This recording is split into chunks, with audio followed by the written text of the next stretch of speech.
What's up, everybody? Welcome back to another episode of AfroLatinos. It's your co-host, Aubyn. And Chandler. And guys, you are in for a treat today. We are so thankful. We got some very special guests today joining the AfroLatinos. My dear friends, Naya Brown and Facia Sirleaf. Hello.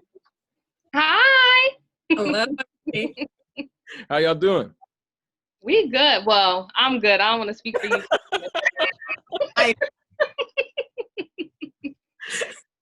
So Naya and Facia, I've known for a couple years, ever since college. We all met at Bloomsburg. Naya and I worked together as orientation leaders at Bloom. Facia and I don't know if we ever had any, I feel like we had a class together, but also I know we did that diversity panel together. So I just know you from around the way, and I know I had to have you on the episode today. So I was like, yeah, there's definitely an interaction of some sort. I know there was something. I remember the diversity panel, and I think we actually did two. We did the one that was there was that one at nighttime that we did upstairs with Dr. Yahya and Dr. Brummett.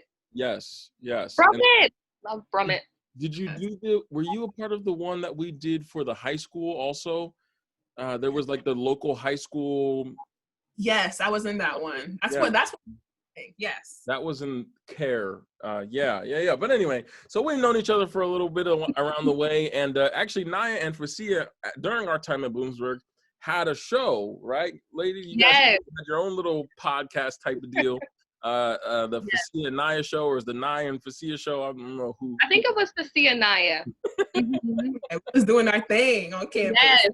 We were. It was fun. So I just when I thought about what this episode was going to be and the inspiration behind this episode, I couldn't have thought of two more important people to have their voices being heard. Thank you. The two of you. Thank you. And so I'm just going to get out of the way now and let you guys do some talking. So Naya, why don't you introduce yourself, tell the people who you are a little bit, and then Facia will do the same for you, and then we'll get the episode started. Oh, that's a loaded question. Do we want surface level or deep? We can start. We'll start with surface. So, like Aubyn said, thank you for introducing me, and thank you for having me, Chandler. My name is Naya Brown. So we did attend Bloomsburg University together. So I've been involved in so many things on campus. I think Aubyn and Facia can attest to that. Like you said, I was an orientation workshop leader. I was a program assistant for ACT 101 students. I was an ACT 101 student. Facia and I actually presented at, what conference was it? Do you remember that presentation we did on bullying, Facia? I think it was at a women's event. Yeah, Women's Resource Day, something like that. Yes, so I volunteered a lot. The Women's Resource Center was my favorite place to volunteer. I was able to get the Board of Governors scholarship, so I did community service. I was a mentor for living learning communities. So I've pretty much done it all. I was a note taker for the Students with Disability Center. So I've dabbled in quite a few things. Ultimate goal, I would say, I do want to be a professional counselor. So right now I am in school to get a master's of arts in clinical mental health counseling. And then my bachelor's of arts is in psychology with the communication studies major with the track in interpersonal communication. So I was a double major. So that's just a little bit about me. Like I'm pretty outgoing, pretty friendly, love to meet new people. I'm a deep, meaningful person. Anyone that's had a heart-to-heart with me knows.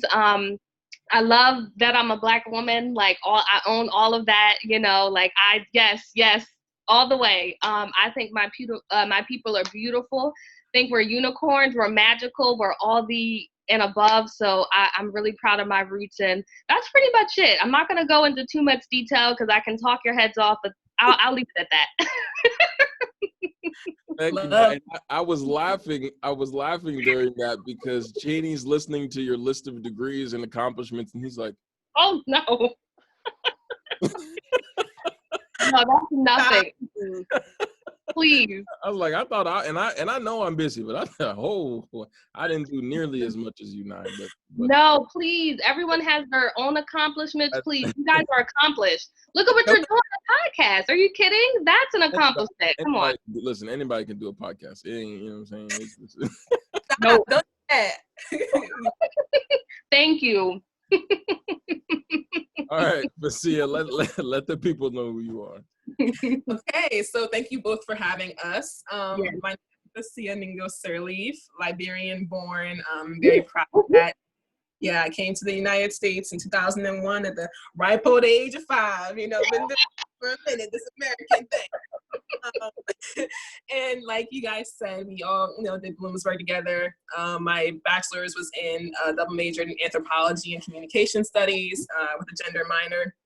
And then I recently completed my master's at Arcadia University in international peace and conflict resolution.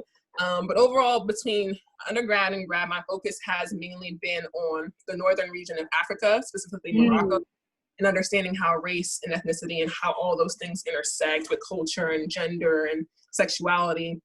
All those things are really important to me.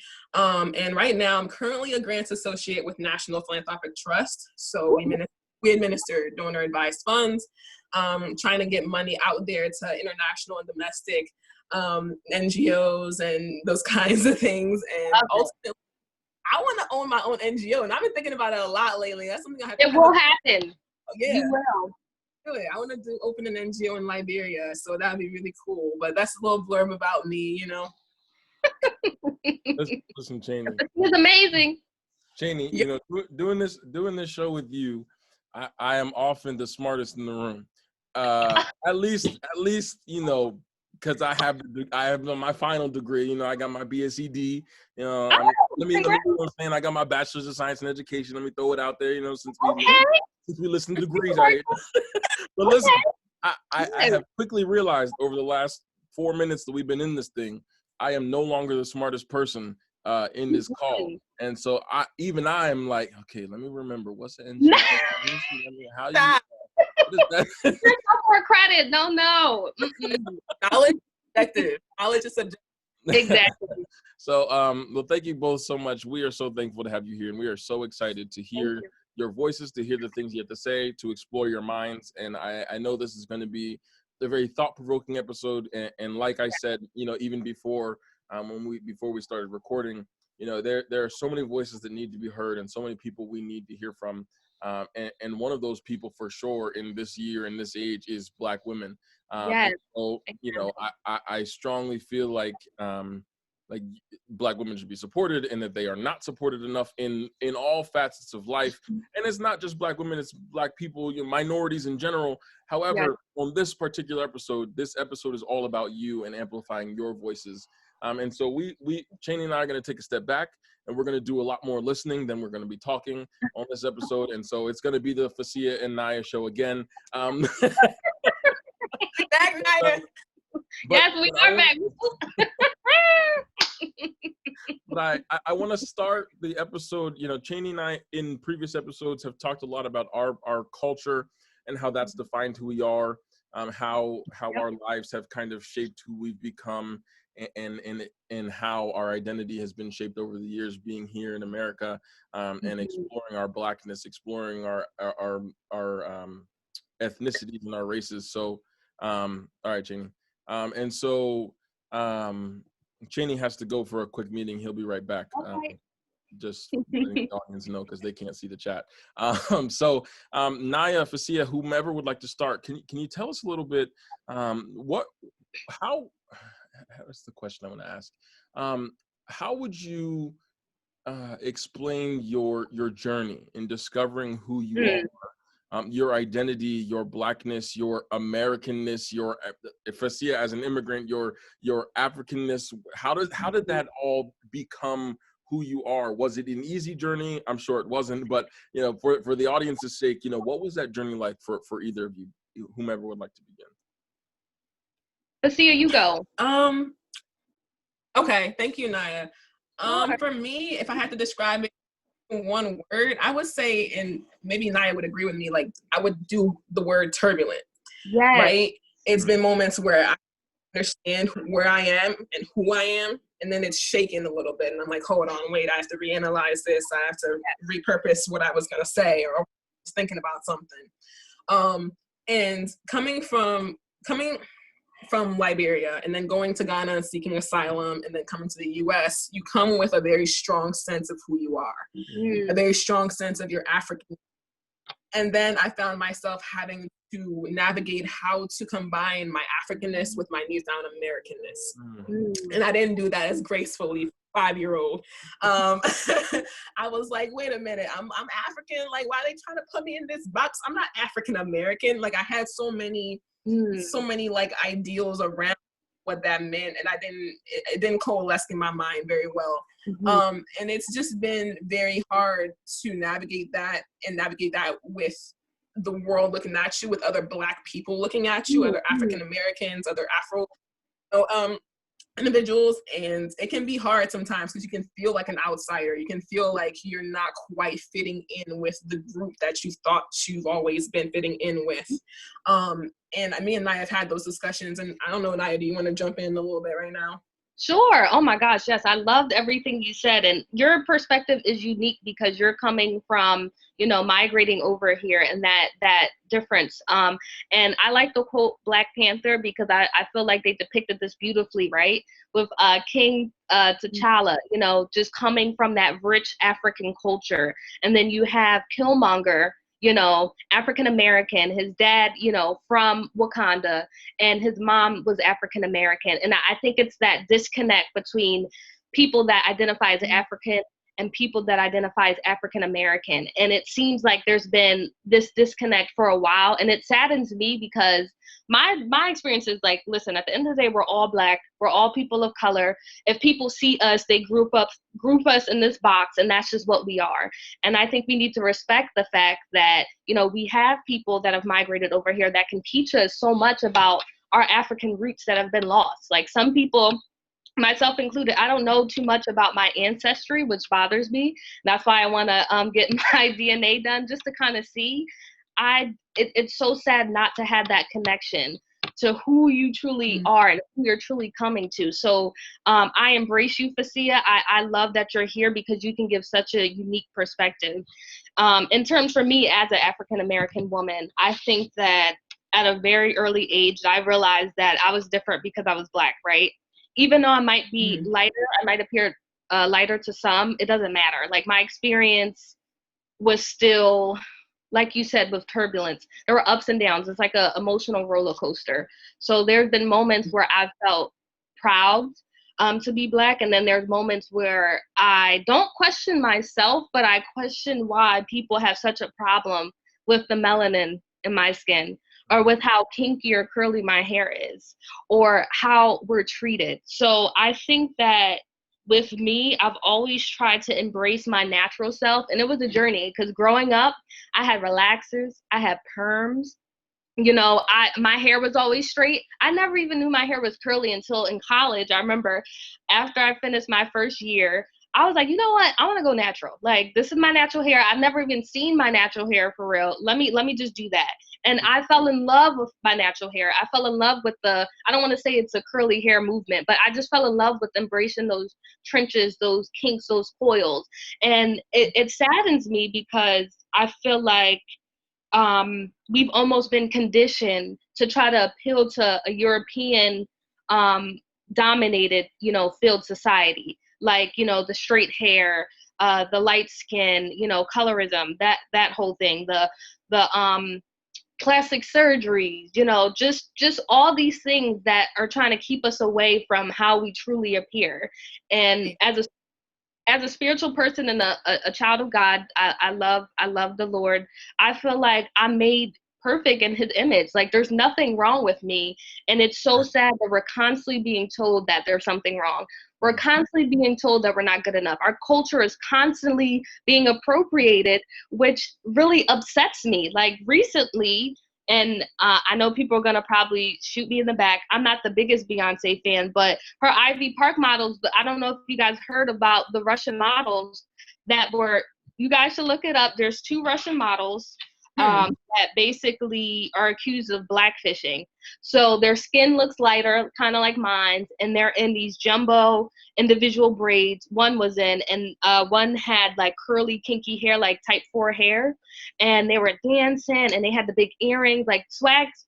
I call it Black people to me have swag. Like, we just got it. Like, you know, so I would look it up if you have time, and people are dragging Ivy Park, and people are demanding that Beyonce take these pictures down because people have searched their Instagrams. They have looked and they've seen that they're Russian. People didn't even know they were Russian. They thought they were mixed. You know, you have that situation with Rachel Dolezal, that, you know. Don't bring her in. Don't bring her in. I'm sorry for people that upset me too. You know, that situation, going as far as there's a difference between, I think I saw this in the video, there's a difference between appreciating and appropriating. Right. Two different things. You can admire, but you do not have to imitate, you know, because you don't know the struggles of a Black person. Like, it might look cool for someone that's not of color to do that, but the experience is not the same, you know? Everyone want to do what all the Black people do, but nobody want to be Black at the end of the day when it comes down to it. And that's what I have the issue with, right? So it's kind of like, how do I not let this society corrupt me and thinking that I have to do this, I have to look this way, my body type has to be this, my hair has to be this. Listen, like I said, I can't let that affect me. I think that my Blackness, my Black features are beautiful, and my ancestors worked too freaking hard for me to try to change things that are natural, and too freaking hard for me to question my strength and question my identity. They worked too hard, way too hard. So I think that, honestly, my journey has just been finding the faith to stand in it and have the courage not to feel bad about it. Have the courage to stand in my Blackness and not make anyone make me feel uncomfortable for it. You know, I think that's been my journey thus far. Just that kind of transition and knowing that, you know what? No, like, yes, my hair is kinky. My hair is frizzy. That's just what I was born with. And you're not going to make me feel bad or make me feel like my hair is not professional or make me feel like I'm not good enough because that's not your standard of beauty. Your opinion doesn't matter to me. If you're not paying my bills, you're not paying me, and that don't matter. And if you're not my Lord, and I can't care about that. I can't live for other people, you know? So I think that's just it's been a struggle, but it's been a beautiful journey thus far. One theme that I was reminded of, I'm all about themes, you guys. Yes. The theme of insecurity, right? Not really insecure in who you are. Like, I grew up really strong in my Africanness, but being insecure in knowing where I belong or where I fit in. As talking, I was thinking about how much of a struggle it has been to interact with African people, my own African people, and then how struggle it's been to interact with African American people, right? I'm too African for American people, not African for African people. It's been, you know, a common denominator. And for me, it's just kind of like, and I don't know what, me and I have talked about this before, the hate between African and African American people has been real for so long and continues to cause friction. And to this day, this day, and it doesn't make sense because we have so much to learn from each other. For me, growing up and being so strong in my Africanness, I had kids putting me down, African American kids putting me down because, you know, terms like African booty scratcher was a huge one in the early, 2000s. And just being demeaned and put down by my own people made it seem like, well, damn, where do I go? Right, and the white people don't really like me, and the Black people don't really like me. Where do I go? Well, then damn, you know? Yes. And it's been a struggle, and I will say it's been a huge thing in my family. There's been a lot of hate when it comes to the new movement of acceptance of African culture, right? Yes. I was having a conversation with my mom I would say the beginning of this year. Oh, now they want to rock dashikis. Now they want to do their hair a certain way. Now they want to be all African when they was calling us these names when we first came to the States. There's so much resentment within the community towards African American people. And the same thing back. There seems to be, I think it all goes back to us hating ourselves because we were taught that. Oh. You know what I mean? It's been so ingrained in us. We're hating each other, not really having a clear reason as to why we're hating each other.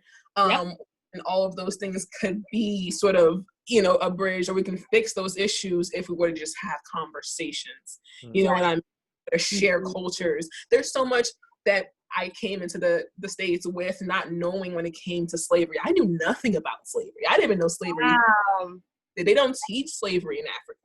It's not a part of the curriculum. I don't think they do that here either, really. Textbooks have lied, like, in all this stuff, saying that we willingly come here, which is a mistake, and it's very surface level here, I feel like, too. But, like, even, like, with the fact that it's even mentioned, you still have holidays. None of that exists in Africa. Like, if you were to ask some of my aunts and uncles about slavery within the America, or, like, how, you know, the transatlantic slave trade, they know nothing about that, right? So you have understood people coming together and being told this person doesn't like you, this person doesn't like you. And we're wondering why it's causing so many issues. No one knows. We're ignorant to those things. And it's being as a disadvantage when it comes to us being solidified in our Blackness together. Because we don't know anything about each other. You know, it all comes down to not knowing anything. And that's where my issue comes from. The lack of... Here's the thing, too, and you bring up great points. What's so funny is we might not know each other, but look at these people that are famous, these celebrities. We think we know them. We don't personally know them, but we ride so hard for them. Why is that? You know, have we ever had a conversation with these people? No, nothing against celebrities, but just think about it. I think that's an excuse, you know? Racism, discrimination. You know nothing about me because you see my skin color, you feel threatened in some way, and you don't even know me. You don't even know me. And I don't understand that. But you know what? Good reference if you guys like to read. Please look up Breaking the Curse of Willie Lynch, because that's where a lot of our issues stem from. You know, they used to do the paper brown test, you know, where they caused frictions between slaves that had more melanin than slaves that had a little bit of less melanin. So lighter skin, darker skin, and that's where it stems from. Our hair, we weren't allowed to wear our natural hair because it wasn't deemed as beautiful. What did they have us do? Our headscarves, our head wraps, cover that up. You know, they disconnected us from our native language. They disconnected us from our songs, our culture, our beats, the music, our food. They used Christianity to kind of say, like, oh, well, you guys are savages. Like, we need to bring religion into your life so that you can be worthy. You know, you can be deemed as human, but you can't deem me as a human if I'm your property, if you see me as property and cattle, you know. And I think that colorism comes in because you have the lighter, I don't really like to say light skin or dark skin, but you have light skins in the house and dark skins out on the field, and that causes friction, because then we're not looking at it like, oh my gosh, like, I have people in that house. Lord knows what happens in the master's house. God forbid. You know what I mean? You're just gotten to faster than someone sneaking out into the middle of the night into the sheds or wherever we live to kind of get people that are dark skinned. And we're not looking at it as a concern. Oh my gosh, like, my sister, what is she going through in that house? Instead, we look like, oh, she thinks she better because she in the house. Mind you, we have no control over that. So it just baffles me that we are so ingrained in the skin color.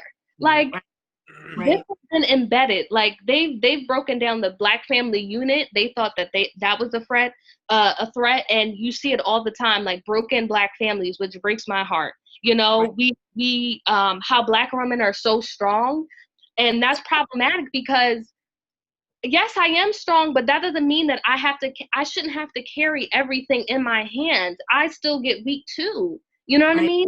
And be vulnerable too. Ooh, now I appreciate. I can do that. Black men and their preferences. Some Black men prefer people of different ethnic backgrounds, which is not a problem. But Black men put Black women down. Black women put Black women down. Black men put Black men. It's just a constant fight. And what concerns and upsets me is it seems like, look at cultures like Asian cultures or people that are Jewish. They come together, right? They collaborate, they put their money together, they create things together. And we still have this kind of crabs in the barrel mentality, like, nope, you can't succeed because it's taking something from me. When instead we should be uplifting each other so that we can get to a point where everyone should be able to eat, and everyone should be able to have that chance and that encouragement, you know. And I think we need to get out of that mental mindset, you know. And I think a lot of our people can be materialistic sometimes, you know, just worried about you know, how it looks on the inside, our appearances, when we really need to do the work inside, that inner work. You know what I mean? Like, it's a dream come true for us to be able to do this today, right now, because there was a point in history where we would be chained up, shackled, working in the field, doing God knows what, going through God knows what. And where I'm here, I can sit here and look at you, Facia. I can sit here and look at you, Aubyn and Chandler, and we can have this conversation. That is a blessing because our people have worked so hard to get to this point. And when I see us killing each other, when I see us putting each other down, when I see us fighting about skin color, which to me is idiotic, when I see that, I get so mad because I'm like, our ancestors did not go through hell for us to act like this. I need us to come together. We're so much stronger when we're together. And I need us to have those conversations, Facia. Let's have those conversations. African-American people and immigrants, let's talk. Talk. And it's funny, Naya, that you bring that up, because I had a moment where I had to check myself recently. I had to check my own blood, if you will. I was, and it touches on colorism a little bit. I was starting to get to know a young gentleman, and he's Afro-Dominican. Okay. And we had this opening discussion a few weeks ago. He's like super smart, right? Like he's super smart. And I was like, yeah, like he's like, what's your type? And I was like, I usually go for like darker skinned men. I was like, I don't know if there's a romantic draw here, but I feel definitely a friendship vibe. And he was like, oh, like I'm black. I was like, hold on, wait. Like I had in my mind, I don't know if I meant to say that, you know, he wasn't black, but that's how I took it, right? And then I had to, wait a minute, okay, yeah, of course you're black, you know what I mean? He's like, yeah, I'm half black. I was like, yeah, that's absolutely correct. And I had to go back and do my history and like go through and do research about, you know, Afro-Dominican people. And I mean, I had already known that to some extent, but to have him out on it, I was like, wait a minute, I need to educate myself on this. And that goes again to say that like, you don't know everything, right? Yeah. You have to be willing to be able to open a book up and say, you know what, myself a little bit on the situation. And talking with him just, it really made me differences. I was like, why do I always go towards darker skinned men, darker than me? You know? And then I went back into my childhood and my own skin color and coming to terms and liking my own skin color. I didn't like my skin until college, until undergrad, when I went to Morocco and people like me begging on the streets and being hated by Moroccans. That's when I said, my goodness, I love being black. That was the first time I owned it, right? So here I found this great love for my blackness, but now I'm using it against other people who are lighter than me that I'm not even cognizant of, right? Yeah.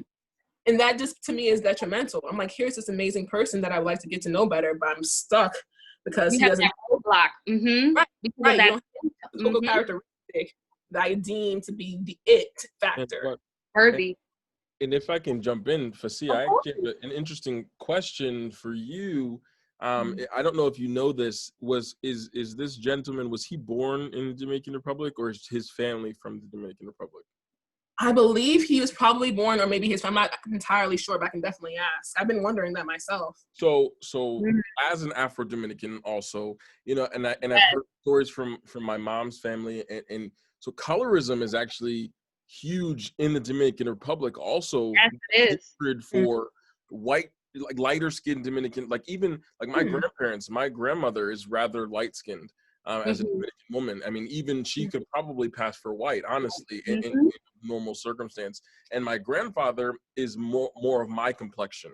And so even them, when they first got together, you know, even them being together was problematic. And so I wonder, you know, what was going on in his head when this, you know, because not only did he have this struggles, I'm sure, as I did myself, you know, discovering his blackness and his identity there. I wonder if it even brought up more than just you know, well, I'm black, but it's also like colorism, not only in my blackness, but in my Wow. demeanor also, and kind of that expression. So it's very interesting because we, you know, we often think that, you know, if we can find someone who shares, you know, our similar circumstances, or we find someone that's like us, we're gonna be a great match. You know what I mean? Like we're gonna find something to bond over, and we don't recognize the differences and even our own prejudices within, you know, even though we may seem, or we may think, you know, I'm black, I can never be prejudiced against those who are black because I am also black.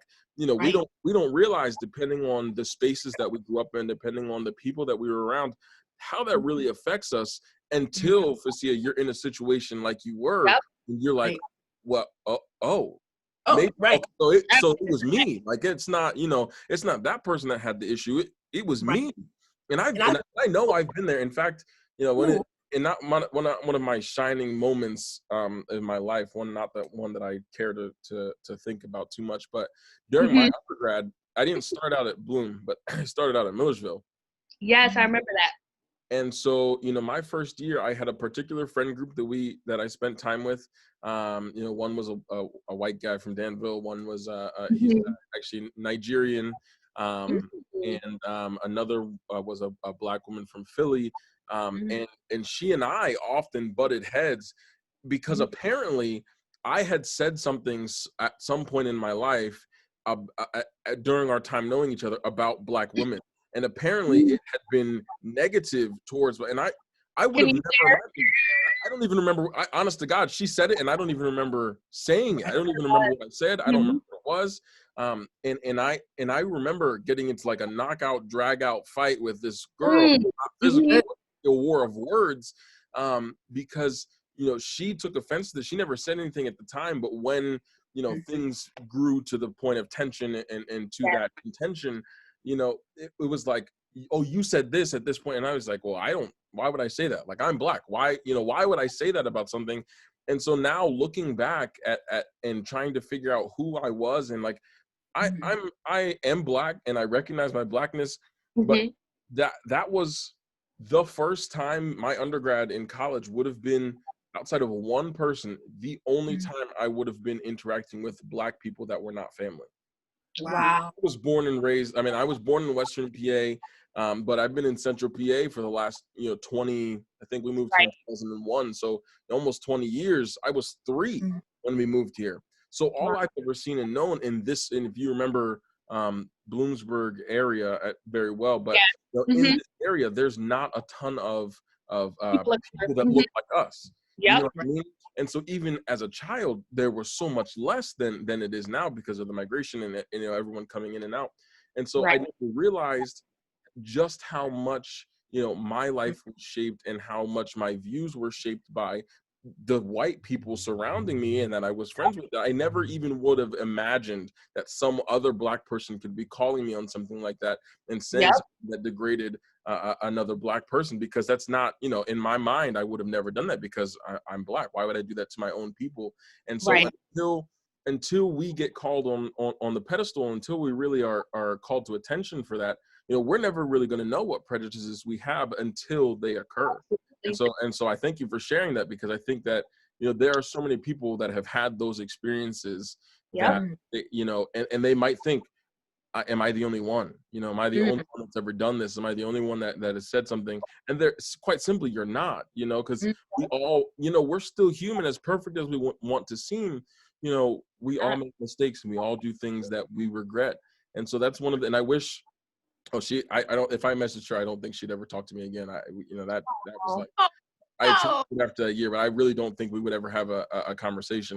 But it's one of those situations where I wish I could go back in time and have fixed the situation, because, who I am today and recognizing who I am is so much different than that person that I was. And I wish I could go back and change and fix those things that I've said, that I've done, to hurt and to offend people. But all I can do now, and I think that that's one of the things that we can do, is just do better in the future. A lot of times, those people that we hurt in those times that stuff happens, we can't go back and fix them, but we can make sure that what we do now and what we do in the future is right for those around us. Yeah, and we're so human, and that's the thing I think we tend to, no matter how degrees we have, how many positions we've, been in. Like, we're gonna make mistakes. And I revel in the fact that I don't know everything. I don't want to know everything. I want to keep learning and keep growing as a person. And when we had that discussion, and then we had a different discussion, I was like, I am just really drawn to the Black man, right? And I wanted to dissect that. I was like, why? Why am I so drawn specifically just to the Black man, romantic, right? And I was like, is it my father? I started getting real deep. I was like, love it. I had a relationship because he lives in Liberia, and we left war when I was 2 years old. So there has not been that relationship with a Black man, right? But then also I was like, I've seen so much hurt talking about when I had talked about, within the African-American unit when it comes to the Black man being sort of discarded and thrown away. And I was like, is it just me trying to reconcile that? I want to just, every Black man that I see, I want to just go and give a hug to, consent, of course, but I want to go, comfort in some way. And I think sometimes it's also fair because it's not reciprocated. Like, oh my gosh. Black me and want to go over and give me a hug, want to be there for me, not, sick dogs on me. You know what I mean? Like those kinds of things. And I don't know. I honestly don't know. A part of me is just drawn to a Black man and wants to comfort. I guess that's the Black woman again, trying to be there for everybody, trying to be everyone's peace, and then not recognizing that she is hurting herself or that she is, losing herself in some way. But I just wish there was the same level of reciprocity when it came to how Black men see Black women. Like, I have so much love, and like you can't question it. Like I'm like, and that's the part where I'm like, am I indoctrinated to feel so strongly? You know what I mean? Is it just, you know what I mean? But I can't explain it. And you can fight me on that. I'm willing to do fight the Black man. And I don't understand it. I don't understand that natural pull, that natural energy, that natural understanding. And I'm confused on why it's not reciprocated, Let me add to that. I think we suffer from something, I don't know if this is the correct term, from generational curses and generational trauma, right? So back in slavery times, and that's why this book is so amazing. I've been learning so much about my history. The black woman would often protect Black men, when it came to, slavery or anything, like, just taking the hits and being strong, because the thing is to break you down mentally, and once you have someone mentally, it's very easy to manipulate and control. And I think that Black women are the most underrated, kind of women, because I think that we love so hard, and we tried so hard for you. We never give up. It's like it's impossible sometimes to break us. We're prideful. I feel like we're very nurturing, sometimes even very tough, because if you think about single moms with Black sons, they have to be that strong figure for their son because they know what their son is up against, right? And I think that I just want to know where the disconnect happened. And I'm not saying all Black men, because there are some great Black men out there that love Black women, and I love and appreciate them so much, because we need protection. There's always something happening to Black women. I don't know if you guys watched The Chi, but if you do, season 3 was about this beautiful Black woman. Her name was Keisha. She got kidnapped, and the lack of urgency for people to go out and help find her. The lack of urgency when things happen to Black girls is unsettling and disturbing, because why aren't Black women getting that same attention? Thank you. If a girl from maybe another race or was lighter, not race, ethnic background, it would probably be a different story. But Black women go through so much, and I just really need to find the disconnect. And I've talked to some Black men, and listen, what they say. If you have a preference, listen, everyone has a preference, right? Everyone's attracted to something different. Totally fine. What I have an issue with is when you demean other ethnic groups because of that preference. You can't just say, oh, I don't want a black girl. They're too argumentative. They always got something to say. You dang right I got something to say. And it's not because I'm angry. It's because I'm not going to let you just do whatever you want. I'm sorry, not this one. I can't allow that. But what does that get labeled with? Oh, she's the B word. I don't want to say it, but she got an attitude. She's loud. She's ratchet. She's this. She's that. No. That's where the self-hatred comes in, because you don't love yourself. If you're solely choosing to be with someone because you think, oh, black girls are this, black, all these negative things, and you're like, oh, well, I won't get that with a light-skinned Latino girl. I won't get that with this type of girl. Y'all are just too much. That's what I have the problem with, because don't label all of us because that's how you feel. And if you purposely are allowing that person of another ethnic group or yourself to put down black women when your mom is probably black, or you probably have black women in your family, you don't love yourself. And that's that self-hatred. And all I'm saying is, you don't have to love us, you don't have to like us, but just show us that respect. We go through so much, like I said, like we ride hard, we're single moms, you know, we go to school, we do this, we do that. All I'm asking for is protection, you know what I mean? There's so many horrible things that happen to so many black girls. It breaks my heart. You know, as a black woman myself, like, I think we are some of the most powerful people because we endure so much. And I think you're inclined to that because maybe it's just in your blood to want to protect the black man. And I feel that same obligation too, because I feel like, oh my gosh, like the world throws so much at you black men. I just want to love you. I just want to protect you. I just want to keep you safe. I want to procreate our beautiful black babies. That's what I want to do, right? And me personally, I consider minorities people of color. So like Latinx, like a person of color. Like anybody I consider a lot of people minority. If you're a minority to me, you're a person of color. Like point blank period. Indian, like person of color. Like that's just how I see it. And that can get complicated. Everybody has their own preference, but I just feel like it's something that I really need to figure out. I really need to figure out the deep-rooted issue, because all we're asking for is the same, like you said, in return. And I think that, you know, when it comes to raising someone, I feel like you having, as a black woman yourself, wanting a black man to share that experience with. Because let's be real, interracial marriages, nothing against them. Here's the thing. Let's say I'm a black woman. I marry someone that's white, a white man. We have mixed babies. I think people that are mixed have identity issues as well, because then here's that mindset. You're not black enough for the black kids. You're not white enough for white kids. Where do you go? Where do you fit in? Also, if the black mom or her child is discriminated against, although my husband, if he was white, although he can defend us, you're not really going to understand how we're seen differently than you. You know, I know you love me. I know you support me. You know, I know you love our child, but like, do you understand the impact, the how media affects us, how the news, walking down the street, there's people that are in interracial marriages and people still have a problem with it. They still get looks. People still get comfortable with that idea. My fiance is white, so trust me. Listen, I get it. I get it. Right. And it's just like, instead of looking at like, oh, and here's another thing too that I want to bring up.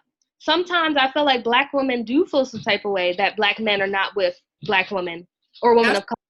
If they're with black women, that's another issue that is not talked about.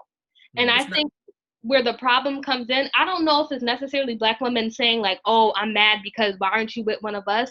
I think what it is, you know, listen, be who you want to be with, but you know, when it comes to your reasonings why, I think that's where the problem lies. If you're going to put me down and put her on a pedestal and demean me, I think that's the problem, right? And then also, women of other ethnic backgrounds might feel superior to black women if they're with a black man. That's another piece that people don't talk about, right? You know? It's hard to come into mind when you said that, Naya. It's so hard when they said that. Based on your experiences, someone who is, you said white, or who is white, right? Like how, like what does that for you when it comes to family dynamics and from other Black women or Black people? Like, what has been your experience, you and your fiance's experience? This is to me, right? Yes. Okay. Well, it's interesting because I think obviously when I think of family, I don't know what it is about the view of family, but my fiance and my views of family are very different. So in Black culture and also in Dominican culture and most Hispanic culture, family is a very close-knit unit. You go places together, you do things together, you sit down at the kitchen table and you eat dinner. Like I've never we every night was dinner. You don't take your dinner up to your room. You sit down, we have family dinner every night. You know what I'm saying? Like, and I still live with my parents now, and we still we're still doing that now. It's not like I'm just I'm not going off and taking my plate to some other. We're sitting down, we celebrate holidays together. Outside of Corona year, we go to my family. We all get our families together for Thanksgiving, for Easter, for Christmas, blah, blah, blah. But my fiance grew up so much differently than I did. And one, because her parents were divorced. And so that's a whole other dynamic. I thank God that I never had to live that life with my parents that have been together for the last 24 years. But, for her, family has always looked different. And so we've had conversations and they're hard conversations and they're honest conversations with each other. But it's just like, when I think about what my family looks like in the future, it's not the same as what she has ever thought of her family. And so we have those conversations and it's hard. And that's not something that's easy. And I don't think it's ever going to be something that we come to a consensus about. But I think it's just, whatever we decide together for that family and whatever we decide what family looks like for us is just what it's going to be. But it's so hard because, we each come from very different places and lifestyles. And so, that merging, but I do think there's something beautiful too about that merging of that, the culture, because you've got so much to share and there's so many pieces and there's so much richness in all of those stories coming together and that I'm very excited to see what the rest of my life looks like. But it's just like gotta keep it updated. yes. But yeah, it's a hard dynamic. And I've struggled myself as a mixed child, dealing with identity. And I know that there's going to be a whole other added level to that with my child being a future child, being mixed.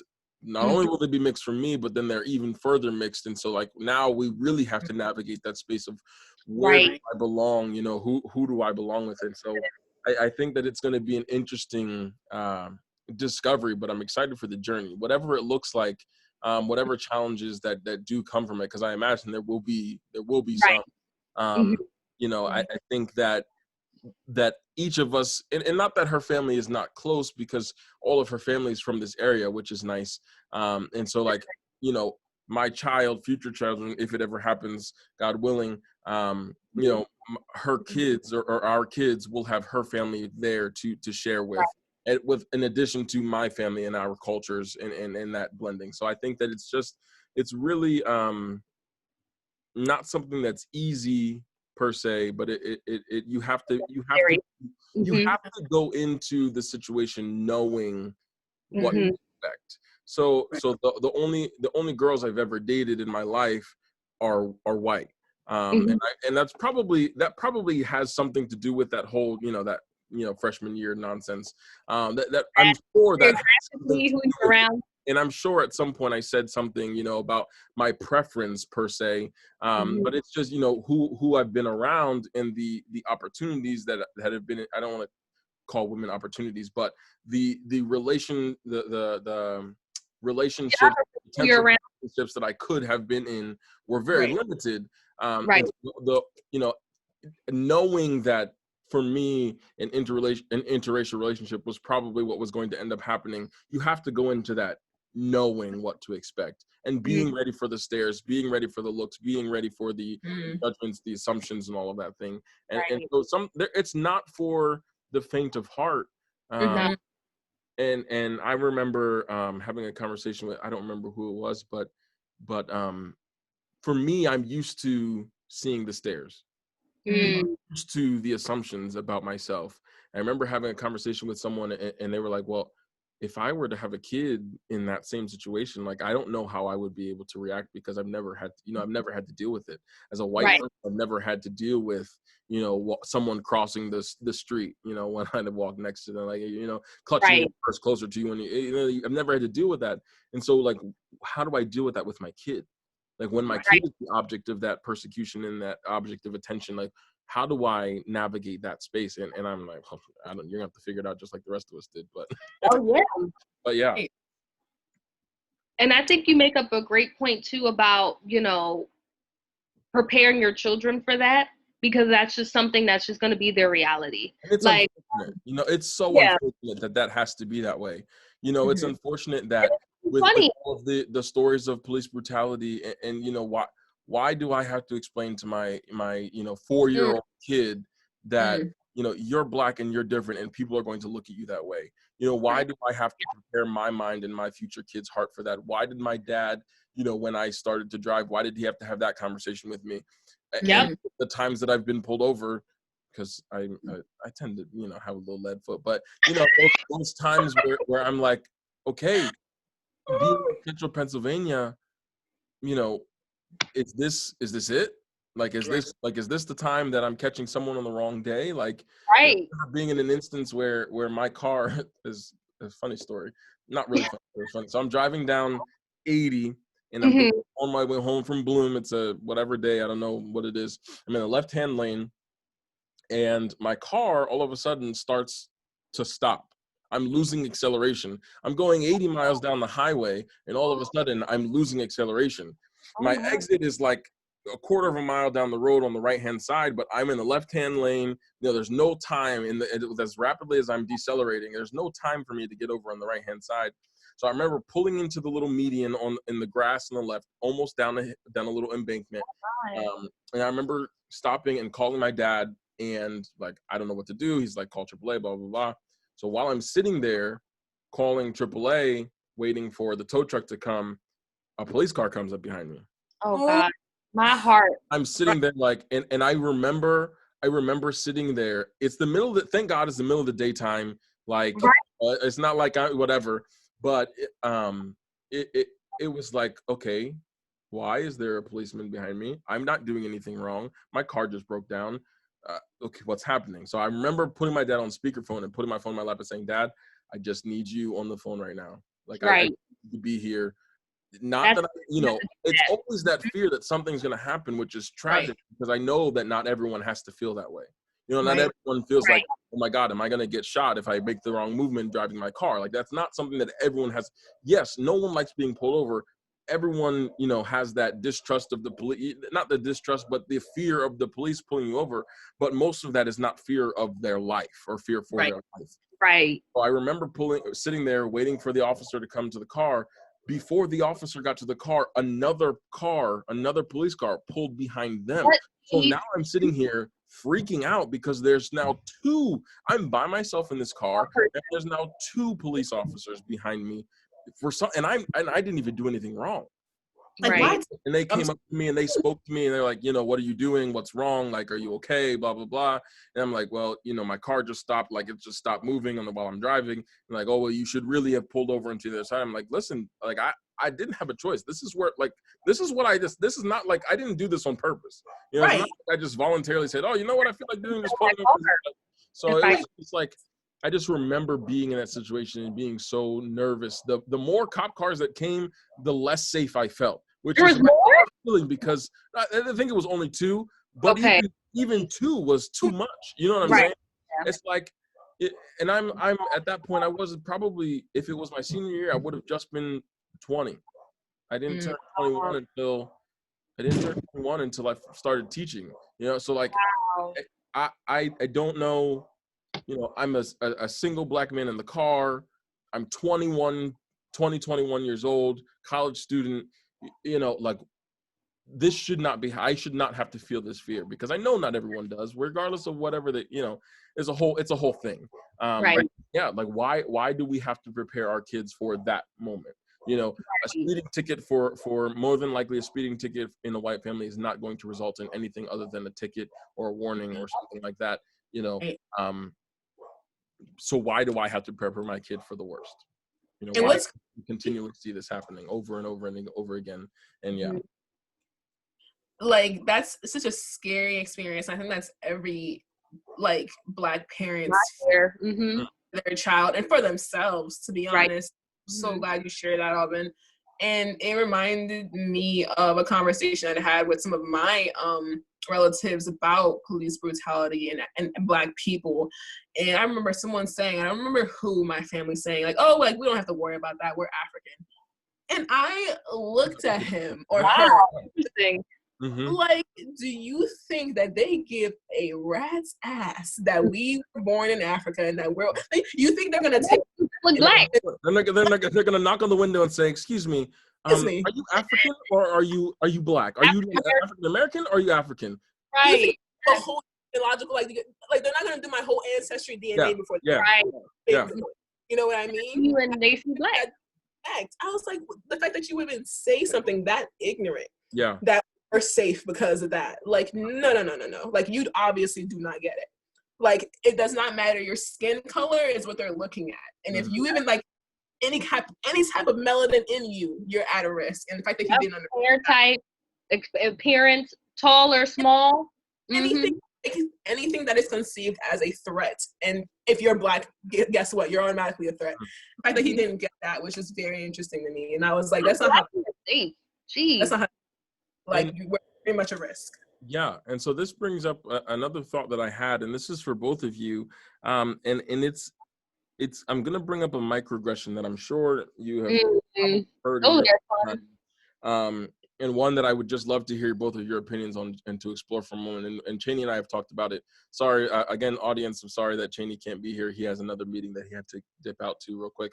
He will be back for the end of the podcast, but he's just gonna miss the conversation. So, but we've talked about before. I have heard this numerous times in my life, and at one point in my life, I laughed it off as a joke before I realized what they were saying, and how much it angered me. But when I was growing up in this area, a lot of people, a lot of white people specifically, would tell me that I was the whitest Black person they've ever seen, or I don't talk Black, I talk white.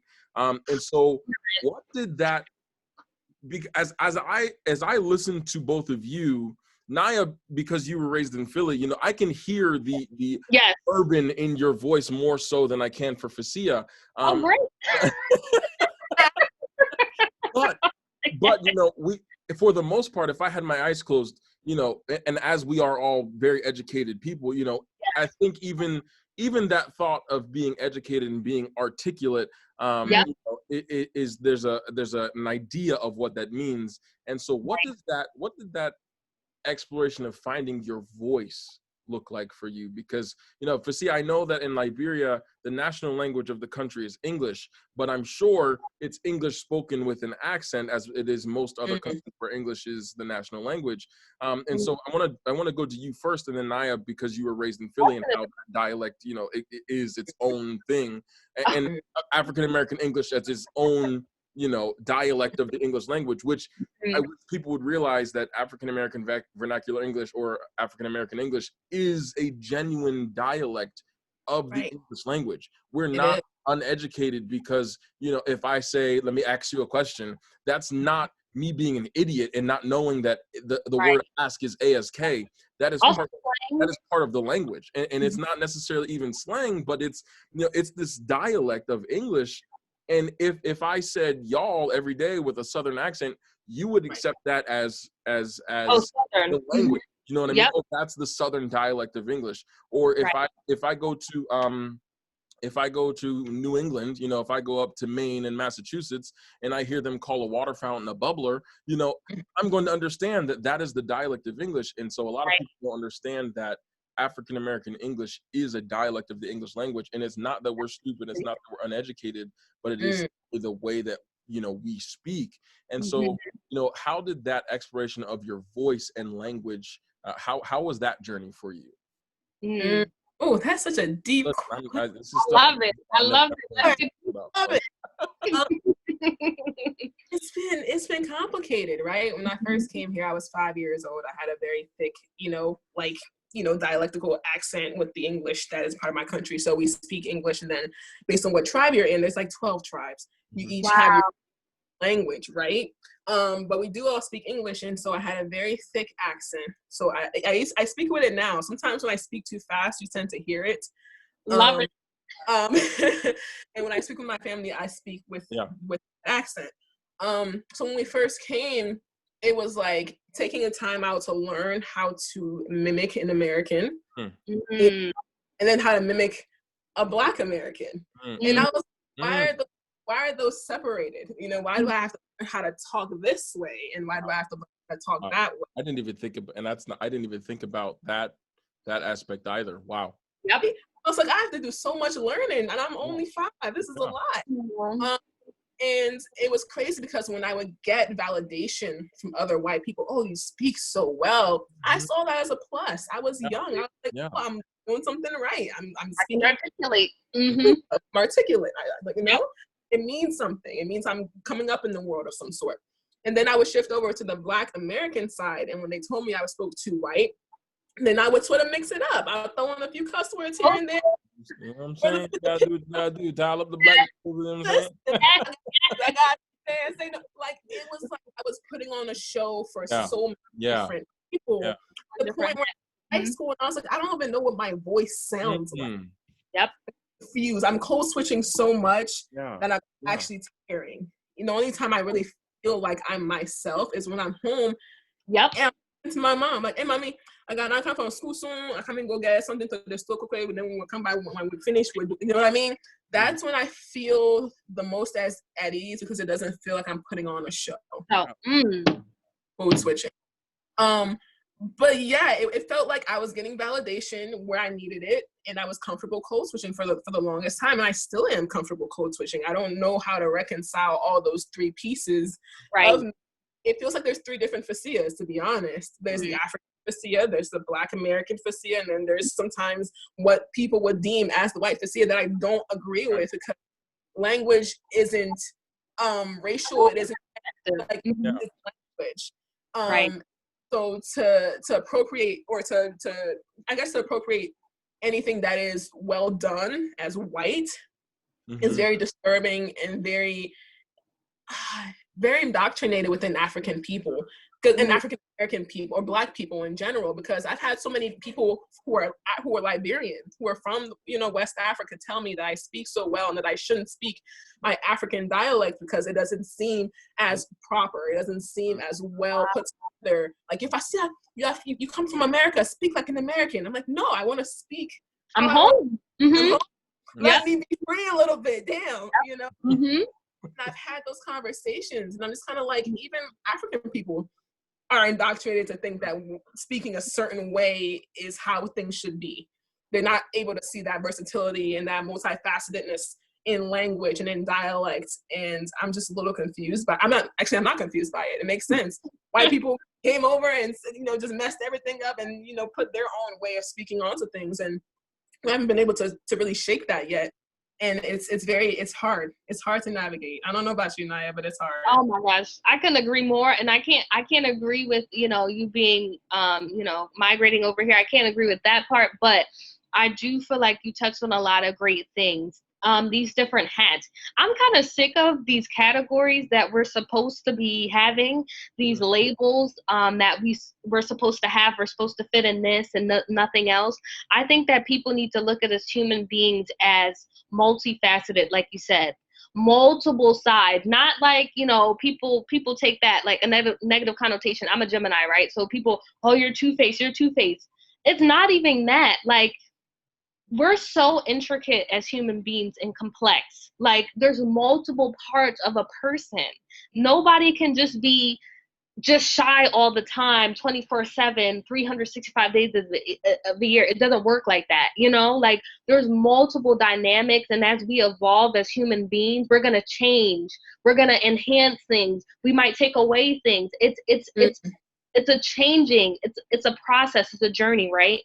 So my thing with language is I've had to learn to code switch at a very young age. You know, I've been to every type of school. I've been to Catholic, private, public, charter, right? I've been pretty well versed. Coming to Bloomsburg, I probably seen or been around any type of person I've encountered in college. And that's a blessing, because then when I see that, it's normal to me, right? It's just like, oh, okay. Some people, when they go to college, they don't have that experience. It's like a culture shock. Some people from Philly I knew, probably never been around people that are Caucasian. That's the first time. Some Caucasian people that live in rural areas probably never been around a person of color. That's a culture shock. So it's just like, okay, how do I communicate, right? How do I effectively communicate with who I'm talking to? And it's going to be different for everyone. I talk differently at home because I'm at home, right? I'm with my family. They know me. I'm at home. When I'm at work, I talk one way. Mm-hmm. You know, when I'm with my friends, I talk one way. But I think we need to change the language and the focus to, you know, just really code switching. And you do that with your personality too. Ooh. Even events. If I'm at a conference, you know what I mean, and I'm listening to people speak, I'm going to be more quieter. You know what I mean? I'm going to be quiet, focused, like, you know, listening more, not saying much, because that's what the event, you know, expects of me. You know what I mean? I'm listening to someone speak. I'm going to conferences. I'm listening to presentations, right? When I'm in a party, what do? You socialize. So now I'm naturally just going to be more bubbly, hopefully, more energetic, more talkative, because that's the event that I'm presented with. So it's also about adapting to your environment. And in order to survive, you have to adapt in different environments, and it's not going to be the same. And that's a very ignorant statement. For you to tell someone they sound white, first of all, white is not a language. That's first and foremost, and I can't stand when people say that, because white is not a language, you know. Right. And I appreciate you, Aubyn, for bringing up the dialect that African Americans have. It's just our dialect, you know what I mean? Just like you said, why for us it's a problem, but for people that are from down south, that's just how they talk. Right? No, it's the same thing. It's the same thing. Mm-hmm. So it needs to be equal, you know what I mean? And I think we really just need to open up our eyes and stop trying to put things places. People do not put in boxes, okay? There's not one side to a person. There can't be. We're not one-dimensional in that aspect, you know what I mean? So we just have to change the language. We have to change the perspective. We have to change. We are human beings, okay? We're not perfect. We should, in my opinion, we should never strive to be perfect. Because you're going to fail. It's unrealistic, right? We're going to make mistakes. But what you just said, it makes a lot of sense, and I had never thought about it that way, right? Here I am thinking that, you know, code switching, or at least seeing the possible positive, I guess. I'm seeing code switching as like, oh, I'm doing a disservice to my true voice, right? And you bringing up that point about being able to be versatile and switching things up, even in characteristics, depending on your environment, I think is really important, because I had really never even thought about that. Like I switch up how I act too, more so than how I say things a lot of the times. So that's really interesting. It switches, you know, the dialogue or the conversation, I guess. It's the language. And maybe that's a counselor in me, because, you know, learning about counseling theories, there's this thing called narrative theory that's like one of my favorites, and it's all about stories, right? You created your own story, and your story evolving over time. And the language that we use, the language needs to change that we use. If you think about it, words are very powerful, and people say that they're not, but they really are. Just think about the little things that we say, like, I understand you. I'm not gonna go under you. I need to understand you. You know what I mean? Going inside, just little nuances like that. The language is powerful. So if you're saying to yourself, okay, to myself, I feel like I'm doing a disservice because I'm not being my authentic self. You are, though. You're just highlighting a certain part of who you are in that environment. That's what you need to do to survive. I don't think you should feel bad about it, because let's face it, everyone is different. Everyone's different with their friends, with their family, with their romantic relationships, at work. You have to be. If you were one type of person all the time, I think then you would be doing yourself a disservice, because you have to show those multiple sides. You have to, you know?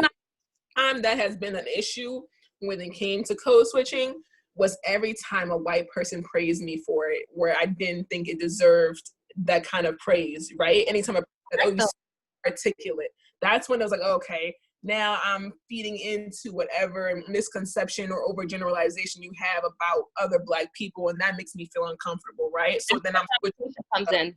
Right. So I think it's more of a them thing than it is a me thing, and I think it's taking conversation to realize that, like, not I do, I think they need to work on more so, because I've been focused on how to shift, you know. And I think that's always, and then, sorry, Naya, just No, go ahead. real quick.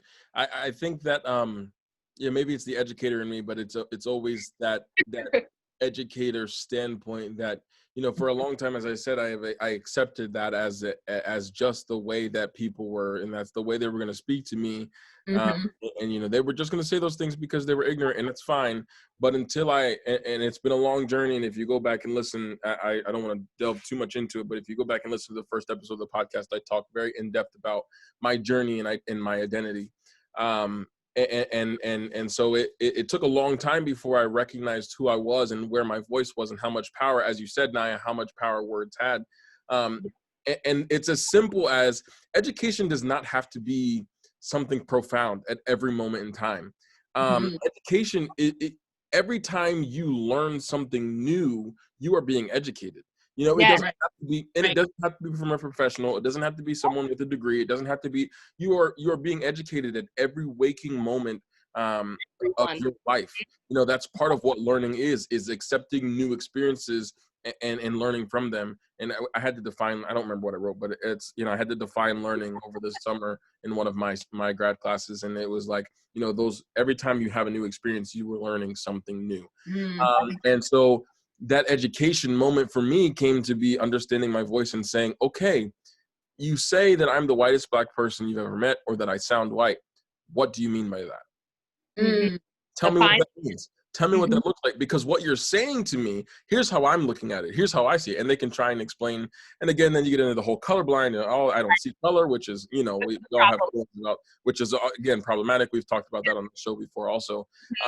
But when I call them on it and they try to explain to me, let me show you what this looks like. Let me educate you for a moment what this is. What you're telling me is that the way that I'm talking is not me, but that's because when you see me, you see Black, regardless of what you want to say, you trying to be colorblind or whatever. That's cool. You cannot see me without seeing my color. And if you are, then you're ignoring who I am. And that's a problem. You know, so what you're saying is you see me as a Black person.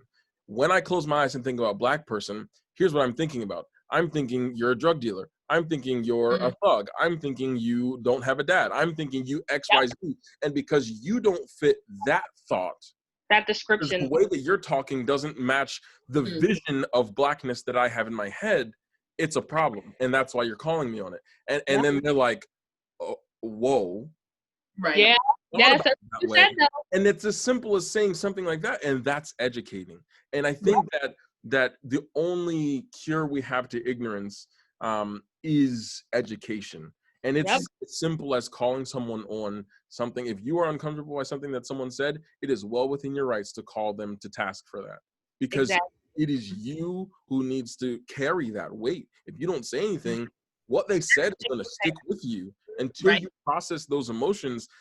That's going to be stuck with you, and you're going to harbor, you know, if that was say, for example, a white male who said something like that to me, and I never processed that.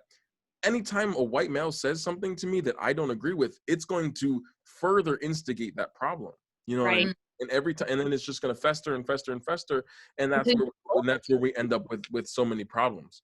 So I think that one of the things that we can do, and yes, the onus is on them, of course, for them to educate themselves and to learn about other people and learn about other cultures, but also, you know, it's on us also, unfortunate as it may be, for us to have to navigate spaces and the responsibility to educate them. We have to allow ourselves the ability to educate other people also, because if we don't, that might be the only interaction they've ever had. Like you said, Naya, coming to Pittsburgh, you know, that white person might never have interacted with a Black person in their life, which means that your interaction with that person is forever going to shape their view. First impression. So much weight for us to carry. But unfortunately, that's just what we have to do. And so yes, we have to deal with all of this stuff, but it's also on us to educate as well. Right. And let me just chime in, Facia, real quick. What you said about, you know, someone saying, I also thought of you being the exception You're the I'm one of the exceptional good ones. black I'm one of the person. good ones. Yeah, yeah. But you're Like, not like them. Oh yeah, I love right, those. yeah, Love that. Mhm. you're so, and Right. it's so problematic because not only I feel like that's insulting, but what you're saying to me is you have this idealization of what a black person is. I don't fit that, so I'm cool, right? I'm in. I Yeah. can be Right. with y'all. You know what I mean? Everybody Yeah. else is over here and I'm over here. No. I'm still a black person. I'm Right. still black. And my favorite thing to say is if anybody has a problem, that's your problem. That's not my problem. Exactly. My hair, how I articulate, you should not want to separate that from me being black. I'm a black person. What you really want to say is I articulate well and leave it at that. If you're gonna compliment me, leave it at that and don't bring like, oh, you're inside out Oreo. Don't bring, oh, you're the whitest black person. Don't bring that in because now you're insulting me. No. Right. Just say I articulate well. That's Right. all you have to do. When you go the other Well, beyond, for a black person, yeah.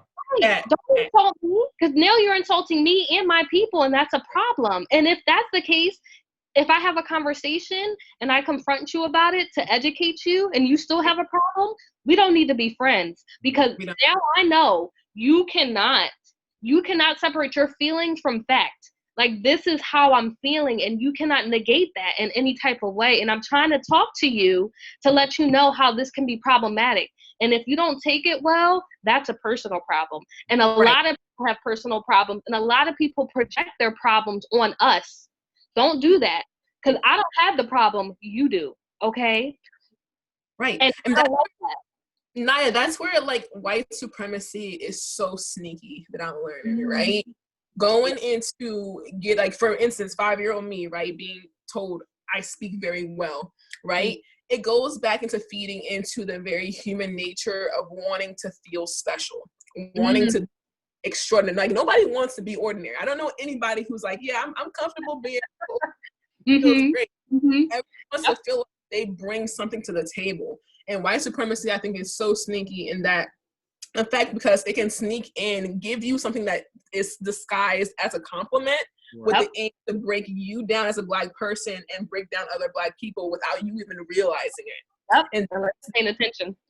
That's the issue I have, though. I'm just kind of like, oh, it's so sneaky, it's so underhanded, and sometimes you don't even realize it's happening until after the fact. And that's and that's the thing too, is that racism, prejudice, it's not always something that is in your face.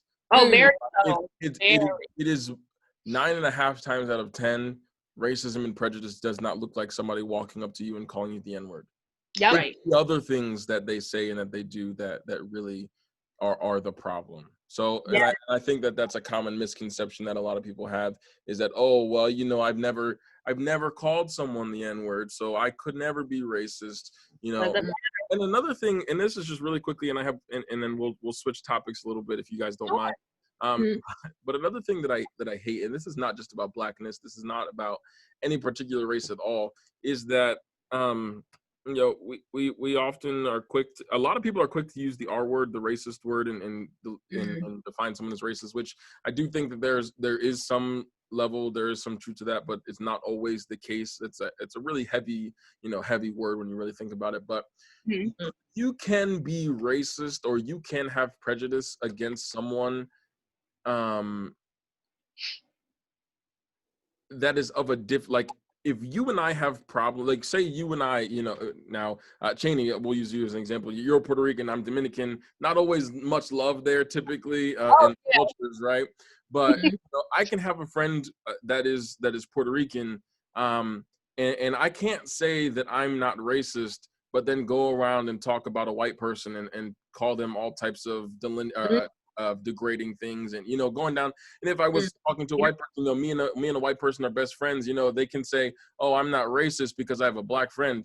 Okay, there are 1.5 million other races that I've heard you say something about Chinese people. I've heard you say something about this person. Like, race is not just black. And I think that I don't know when that became laden in that sentiment that racist was only white against black. There are so many other races that I know have felt degraded and that have been talked about and that have been put down, and they are ignored. and that's unfortunate.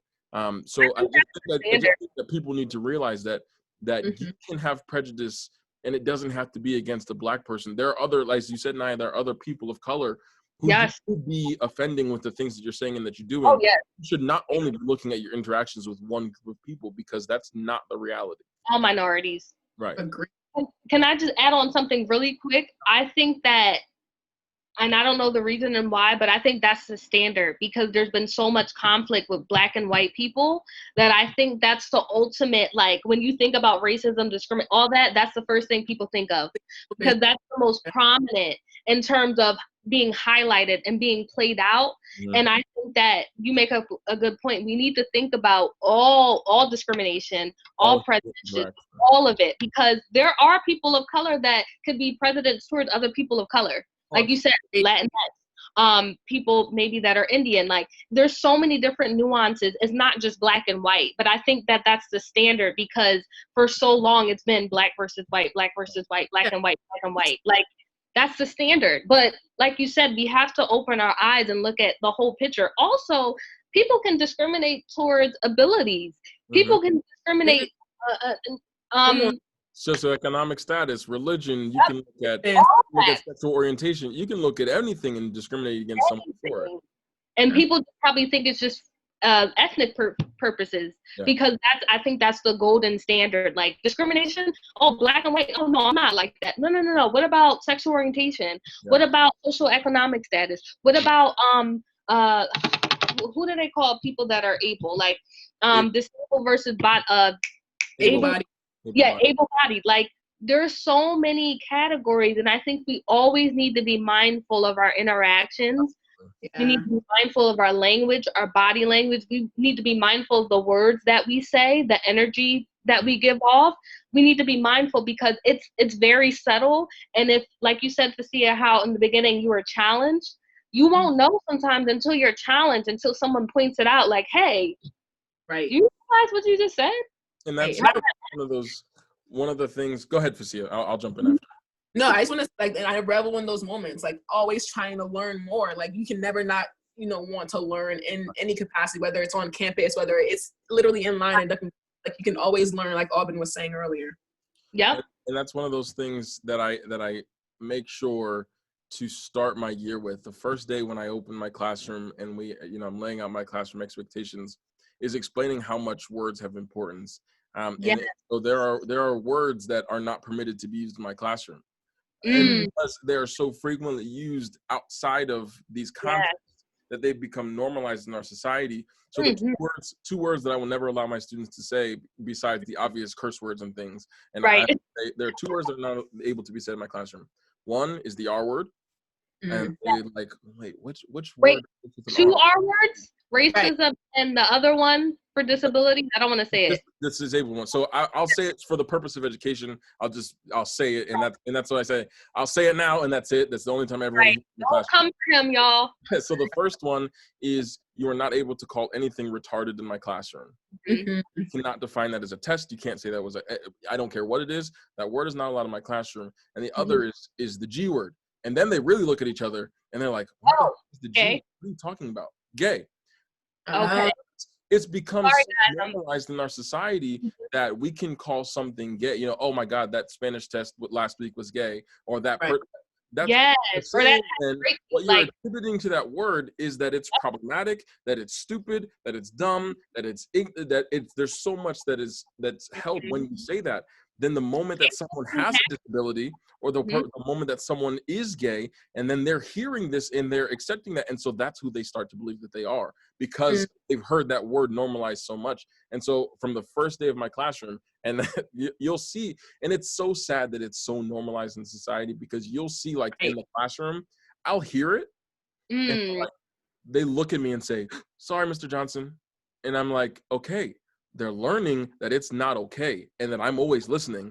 So maybe if I can catch them right there, maybe I can stop them from saying it elsewhere. It's a new behavior. So I love that. And when you said the G word, you had me. And I was like, genital mutilation. I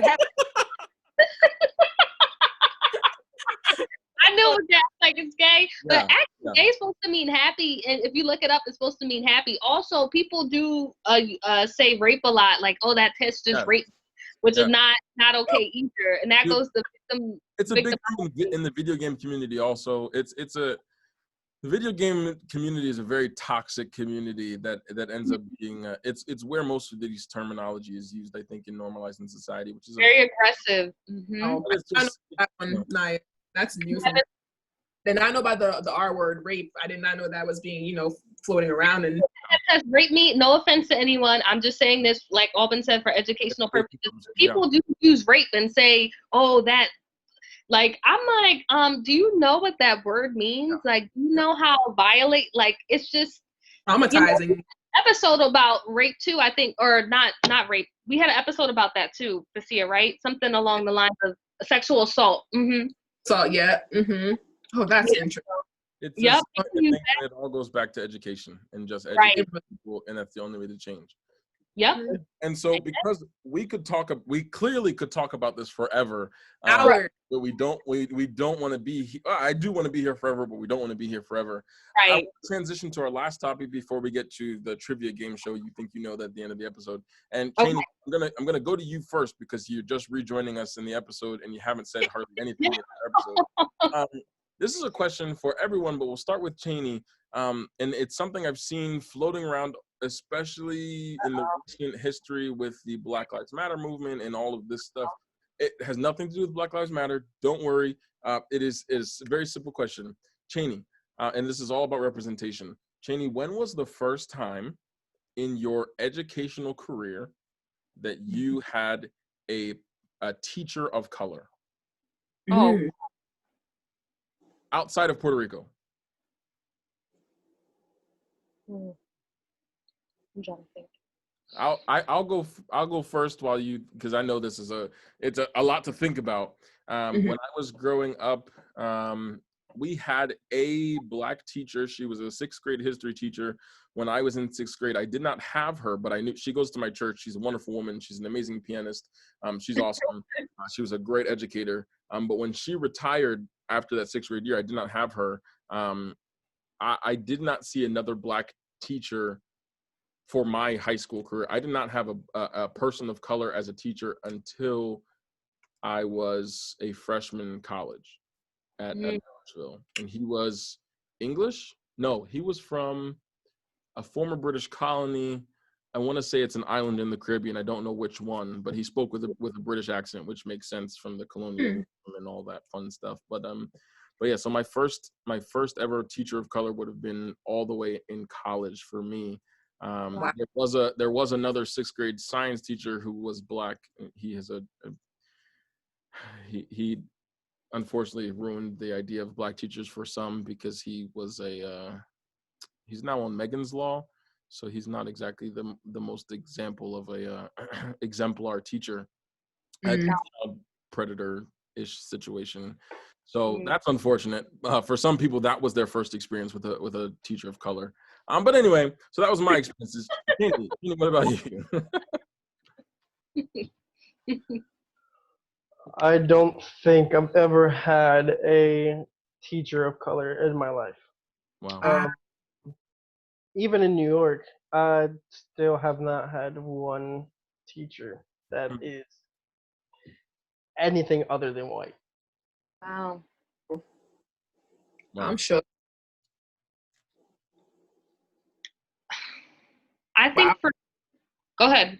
Was that Facia?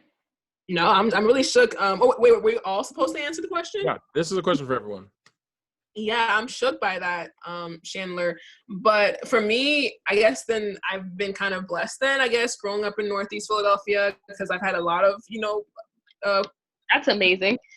Yeah, I've had a lot of those. My first one was in kindergarten, Miss Morgan. We're actually still friends right now on Facebook. Me and her interact all the time. And she was like a mom, like a second mom to me, because I was so afraid to be by myself with the other kids was stupid. I'm sorry, they were all mean and of course, they're mean. Kids were so very mean sometimes. So me and her were friends. So kindergarten and then 3rd grade and then 5th grade all were women of color, Black women who were my teachers. And then I got to very rare. Yeah. And then I got to high school and I had Miss Bond, who was this amazing woman, graduated from University of Penn with her master's. Like, Wow. she got the Okay. law trial, like, beautiful woman. Me and her are still friends. And then coming to Bloom, hold on, did I have any black teachers in? You had to. There's a couple in the communications department. I know. Not in education. We didn't have one. Yeah, none that I interacted with. Miss Dr. Shorter, but I never interacted with her at all. Dr. Yahya would have been my only professor of color. Yep. Yahya is amazing. He's a professor of Arabic, and Arabic studies and Arabic culture. I got to take one of his classes, which was awesome. Wow. Would have been the only, and that was outside of my major. I was doing that because I had like a semester where I had like 12 credits, and I didn't want to just take 4 classes. I wanted to do something with my day. So Right. So that was, I had to go out of my way to do that. So I'm pretty sure there's this teacher in the high school where he teaches where I used to go. She helps Ms. Gittins. Yes, the students with disabilities. Is that the right way to say it? Yeah. Yeah. So other than her, I never had her or anything. I kind of know her because I like go to church where she goes to now. But other than her, if I even saw a teacher that was black or anything, Aubyn was the first one. Wow. In a while or ever that I've ever seen. You weren't my student. I wasn't even a student. That was my first year teaching, I think, right? Wow. That was my senior year. That's crazy. Which is why I love my job, because, and one of the things that I love about being in this area and having the job that I do is that I get to shape the idea and a lot of, because Sudbury, where Cheney lives and where I go or where I teach, is a very, very high population of minority students, both Latinx and Hispanic and African American students. Well, now. Now that right. So that population is rather high now, and so for me, it's one of the things I love most about my job is finally a lot, because I know that in a lot of districts, especially in this area, there are not many of us minority teachers, people of color, and so I get to be the first, and I get to be that. I get to be the representation that there is more to life than what media shows you. You can do whatever you want. You know what I'm saying? Like and it's a cliche, but you can genuinely do and be what you want. So that's the truth. I would have to agree with not Facia. Maybe I would have to say, I don't remember my younger years, but I definitely think I went to a Catholic high school, so I didn't really see teachers of color. I did have some exposure because I did have Dr. Shorter at Bloomsburg, but other than that, I haven't. And it's so sad because I think growing up as a person that is Black or anybody of color, you want that representation. You need that representation. I feel like that's one of the reasons why, not the sidetrack, I want to go into counseling. Black people, I feel like, have so much unresolved trauma and have gone through so much that they need to see someone relate. Not that I'm saying that people that aren't of color can't relate, but it just hits different. I'm sorry to bring slang into it, but it's just different. You know, even at Bloomsburg, I don't know if I saw a lot of diversity in the department offices, you know, besides like Shannon or Kristen, you know, and that to me was sad because, you know, I think that people of color need to know that we can be in these roles. You know what I mean?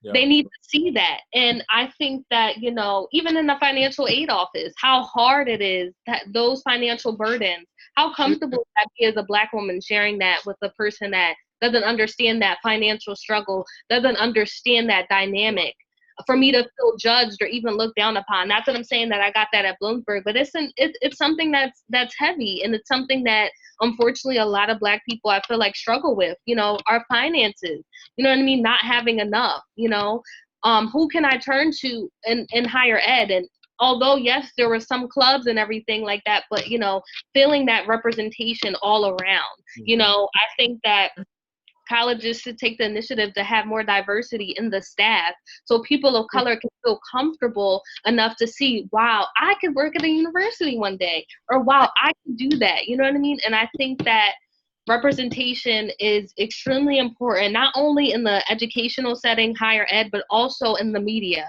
But positive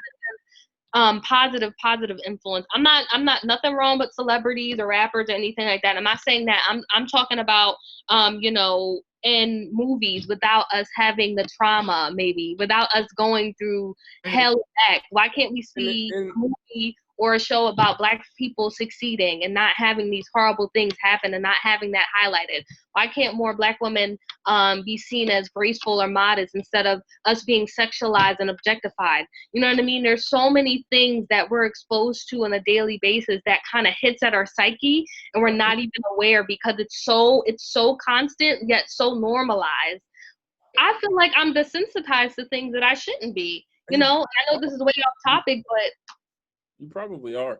And it, you know, I think Cheney, I think we've talked about this previously on the podcast, but you're absolutely right in that our representation is so important, and that the most times in pop culture, if we talk about pop culture, if we talk about it from an academic standpoint, the only times you hear about our history is during February, during those 28 days, and then you have white eyes staring at you because you are expected to know everything about Black history, being in that moment in school, which is kind of funny and awkward for our youth thinking at the end of the day, but that's okay. You guys will be great. But we are expected to know everything about Black History Month, and then it's over. Once February is over, that's it. Never did anything ever. No. Never did anything else outside of those 28 days of February. Maybe we'll get 29. Lucky. The shortest month. And then if we look at pop culture, you know, the only times that Black stories are told, and it's not just Black, this is a lot of minority stories, but the only time that Black stories are being told, we're either telling something about the slave trade, you know, where it roots, or we're looking at Amistad, or we are, you know, 12 years a slave, or we're, you know, these are our stories. Emotional. Oh my goodness. This is what our stories are. They're either that, or you look at, you look at Lives of Crime, you know, or you look at the not to say that Martin Lawrence and Chris Tucker and Chris, you know, not that they've done anything wrong, but not the characters who, you know, Black people are just funny people. They can't, there's not movies where our stories are just about us being regular people, you know, like you see like Love and Basketball, even like some of these movies where it's like, you know, it's all about them being Black, not about them being people, about them being Black first. And one of the movies that comes to mind recently that is just such a refreshing breath of air, there were two. One was with Issa Rae and I can't think of his name. Photograph. The Photograph is one. She had two that came out back to back. So The Photograph is one where they were, you know, they got to be people and experience their lives as just people. So that was one. But there was comedy, Issa Rae and the guy from The Big Sick. He's Indian American, or he's Indian. Yes, like Kid Cudi or something. I cannot pronounce his name. I can't think of.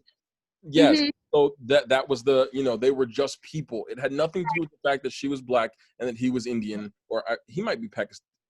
Now I feel like I'm typecasting him and putting him in he doesn't belong in. And so I apologize for that. But, you know, it was not about them being in the interracial, you know, relationship. It didn't have to. They were just people who happened to be in love, who happened to have these experiences. And it was so refreshing to be able to see that our story, we could just be people. Right, and it Kenny, you know what I'm talking about? What's that guy's name? Do you know who I'm talking about? The Indian American. Yeah. Cool.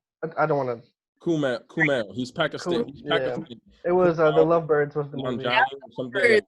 I'm not sure how you pronounce his name, but he is Pakistani. So yeah, but it wasn't. The movie was not about him being a Pakistani man. It was about him, you know, The Big Sick, about him being in love with his dying wife, and you know, the other movie with Issa Rae, it wasn't about them being ethnicities or minorities. It was just them being people. You can feel that Black love, though. I'm gonna say, I'm sorry. Black love is a special place in my heart in the documentary. But yeah, I get what you.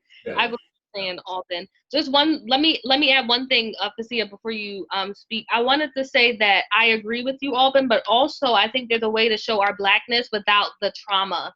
You know what I mean? Having our Blackness celebrated, embraced, but not having those negative connotations. You know what I mean? Because I think there's something special in our Blackness, but just more uplifting stories. You know what I mean? Like, I feel like we come with so much hardship. It's one of those things where, you know, like, I just want to see someone that looks like me, that, like you said, has a regular life, is a regular person, which we are, but also embraces that Blackness in a way that can be seen as positive. What do you think, Facia? I think so too. As you guys were talking, it just reminded me a lot of Chadwick Boseman, and that's why I got so emotional. Rep Chadwick, yep. Really embodied that. He embodied making sure that our stories were told, the really popular ones, you know, that had a lot with race, like Jackie Robinson, and he was even, you know, Thurgood Marshall, you know, James Brown. Yep. He was gonna play Yasuke. He was gonna play the first African American samurai ever. Wow. I'm so sad that we didn't get to see him portray that. But I'm definitely gonna do my research. I hope I'm, you know, even pronouncing that right. Right. To see more stories that he brought to life, more stories where our Blackness wasn't caged in any way. Right. And embodied, and I'm so sad that we won't get to see that. But may he rest in peace. And he did so much for Black culture and for Black representation in general. And it's gonna be good moving forward. I think. I hope. Also opens doors for, you know, people that are of color or Black, like looking up to him, wanting to, maybe that role will be fulfilled by someone else getting their start. You know, it's like a blessing in disguise. He set the framework for that door to be open. He opened it, and now people can walk through it, and that's the most important thing. That's how we uphold his legacy, and that's how we celebrate him. You know, and it's just one of those things where I just, honestly, at the end of the day, we're all humans. This is what I always say. We all have to share this planet, and it would just do us so much good if we can just embrace the differences that we all have and just come together. Because honestly, at the end of the day, I don't think any of this stuff matters. I think what really matters is what you left behind, if you left your mark on the world, and what type of person you were. Doesn't matter how many cards you have. Doesn't matter how much money's in your bank. Doesn't matter how many followers, likes you have. That doesn't matter, because at the end of the day, when you look at the end of your life, and hopefully all of us can live long, happy, healthy lives, you're gonna not care about everything that's surrounding you, whether it be your house or wherever you live. I want people to, you know, share stories with us. I want people to be their authentic selves 24/7, and I want to connect. As humans, I feel like we should be here to connect, to grow, to challenge, to learn, to evolve. We're not perfect. I just want us to move forward. If we make a mistake, got it, learn from it, move on. And going back to Aubyn's point about being a family that sits down to eat, if I don't get my butt upstairs soon, my mom gonna kick my ass. Got dinner ready. She like, come on. Perfect. Oh. All right. Well, that's a perfect time to transition. Let's get to the last topic, the last segment. So, Facia and Naya, as guests on our show, you are on the hot seat for our favorite segment that we have come to do. This episode has been enlightening. I want to sit here and talk forever because it's been amazing. Cheney, I'm sorry you missed the conversation. You're gonna have to go back and watch the episode. It's gonna be great. But now we have come to a segment that we call "You Think You Know," and this is a trivia show, a trivia game that we have begun on our show, where we're just asking you some questions and seeing how much you know about a particular topic. And so let me explain the rules to you. Today's "You Think You Know" is called "You Think You Know Black People." I do think I know Black people. Let's play. The questions are all going to be about Black pop culture, Black history, Black sports, Black HBCU. Yeah, it's going to be about everything that is Blackness. So I guess the better answer would be "You think you know Blackness." And so here's how the show works. Here's how the game works. We have 15 questions for you. And Cheney, we're going to allow them to answer as a unit. So if one of you knows the answer, by all means, you can discuss as much as you'd like. But here's your caveat. We will only accept one answer. So whatever answer you give us, we'll give you all 30 seconds, as much time as you need to talk between each other in those 30 seconds. Whoever is giving the final answer, we will take that as the answer. So Okay. people not to jump out and just like, this is the, talk to each other a little bit. So there are 15 questions. You have 30 seconds per question to answer said question. Some of these are multiple choice questions. We will tell you that before each question. Some of them are not. And so we will, our time starts when we finish reading. If it's multiple choice, when we finish reading the multiple choice, the last option, your time will start. If it's a regular, just normal question, your time will start when we finish reading the question. So there are 30 seconds per question. You guys can talk as much as you want in that 30 seconds. Once you've determined the final answer, you give it to us. We want to see how much you think about Blackness. Let me get ready. Okay. So Cheney, I'm gonna let you rock and roll. You got all the questions. I'm gonna let you do them all because you haven't been here. So we gotta give you something to do. Okay. I got your time. I got your time. Cool.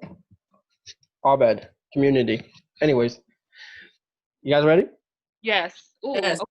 Ready. Get it. Okay. First question is a multiple choice question. Okay. So, number 1. Who was the first African American woman to win 5 Grammy Awards in 1 year? Was it Da Brat, Foxy Brown, Lauryn Hill, or Missy Elliott?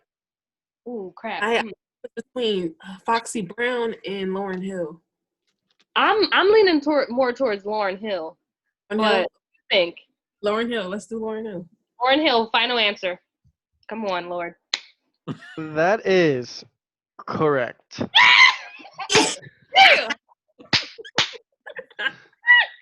Yes, Lord. Thanks. Okay. Okay. Number 2. This is also a multiple choice question. Okay.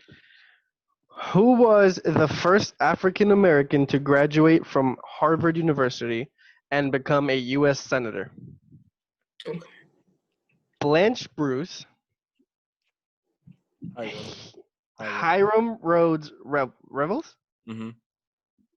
Goodness gracious. Colin Powell or Thurgood Marshall? Who and I is the only one I know. I haven't even heard of the other 3. I feel so horrible. Hey, I feel horrible. I hope it's Thurgood Marshall now. Listen. W.E.B. Du Bois for some reason. I don't know why he popped up in my head as first dude. Nah, what you think? For the senator though, that's the thing, you know. They're good because that's the only one I know. Or because C's always. Well, all right. Which one are you gonna pick? Very good. Okay, Thurgood. If we get it wrong, Thurgood is incorrect. Okay. Was it I have a feeling. Okay. It was Hiram Rhodes. Okay. History lesson. Okay. I think the key was the first, because he was not the first Black man to graduate from Harvard. I believe he was the first Black man to graduate from Harvard and become a senator. So I think that is the difference. I know the senator kind of, okay. Got it. Yeah. We got this. We still Black. Yep. Come in. Let's go. Number 3 is just a regular question, no multiple choice. Okay. What is James St. Patrick's name on this TV show Power? James. Damn, the one time we're not watching Power does not. I think it's Ghost, right? Or Jamie? Jamie or Ghost? Well, Ghost is Ghost. OG, name. Question. Repeat the question. So you don't want Power? Jamie. I watched one episode. Listen, I don't watch Power like that either. I did, but I fell off. I know. Drag me if you want. But I think his name was Ghost, like his OG name, and then I think his name was not Tommy. What was his real name? That was his name. Thomas Egan. Yeah. No, but not Ghost's name, right? No. What's the question? I'm sorry. What is James St. Patrick's nickname? Oh, Ghost. Ghost. Nickname. That is correct. The nickname. Yes. Yes. Everybody knows Ghost. Yep. Okay. I'm sorry. Tommy was the white boy. Tommy's Yeah, the white boy. that's why I was like, I don't think it was Tommy. And I was trying to think of his real name other than Ghost. Right. James St. Patrick. Yeah. Right. Okay. So that listen, because I was tripping. I was like, I gotta check myself because I gotta remember, y'all still black, even though what I'm saying, you watch Power. I was like, wait a minute, and then I'm gonna bring it back up because I heard some blasphemy, and I had to cut my camera off early in the show because Naya had the nerve on Beyonce's internet to say that she didn't like Beyonce, and my feelings a little, my. You know what I'm saying? This is Beyonce out here. You wilding on her internet, bro. I don't know. I'm not the biggest fan. No, just to be honest, but we're trying to keep this podcast going. You over here trying to get us canceled, talking about. If y'all want, y'all can edit that part out then, because no, I'm just saying I'm not the biggest fan, which is true. Listen, all that with us when we said we didn't watch Power. I saw in his eyes. My feelings were hurt. It is a lot to watch. You have to really be okay with watching a lot of sex. And I told my mom that she had to watch Power because we like a lot of the similar shows, and she was like, "What are you having me watch? Every episode is just all over." I'm like, listen, other than the nakedness, it's a great show. You just gotta get past that. Just fast forward. Right. Okay. What's this next question? I'm excited now. I'm gonna be revved up. Number 4 is a multiple choice question. Oh gosh, these multiple choices. As a student at the Baltimore School of Performing Arts, rapper Tupac Shakur, thank you very much. You're welcome. Took which of these classes? Hip hop and poetry, theater and modern dance, music appreciation and film, or ballet and poetry? C, music appreciation and film, because he was an actor as well. I don't know, Naya, what you think? He was really into the arts, though, too. I think, he went to school with Jada Pinkett Smith. So, they both did film and they both did music. Right. I'm gonna guess C. Okay, I'll go with that. We'll go with that. Well, that is incorrect. What was it? He did ballet and poetry. Ballet? What? Listen, something told me poetry. It's okay. It's all right. Remember, what is Tupac's probably his most famous movie? Was it Juice? No, not Juice. I think it was with Poetic Justice. Poetic Justice. Poetic Justice with Janet Jackson. I mean, it's all about poetry. You know what I'm saying? That is true. Yeah. That's literally that's the whole thing. I would have guessed ballet though. I would have never. But see, poetry and rap are very similar, though. I don't think people realize how similar poetry is to rap. So I should have went with the poetry because the poetry spoke to me. So I should have said poetry because I think he would have taken poetry. Yeah. Okay, that's all right. You did it, and y'all are 2 for 2. So I mean, 2 for 4. Sorry. Oh, okay. When? Number 5 is a multiple choice also. Who invented the 3-position traffic signal in 1923 that includes the yellow light? Oh, J.P. Knight, Garrett Morgan, Benjamin Franklin, or Morgan Freeman? Garrett Morgan. I mean, yes, I agree. And it was a. Yep. Garrett Morgan. Is that your final answer? Yes. Yes. It is correct. Yes. I would say Morgan Freeman because Morgan Freeman is the answer to everything. But no. He is the answer to everything quintessential black, but not this time. I'll be right back, but I'm listening, y'all. Go ahead. Ooh, okay. What's next? All right. Another multiple choice. Number 6.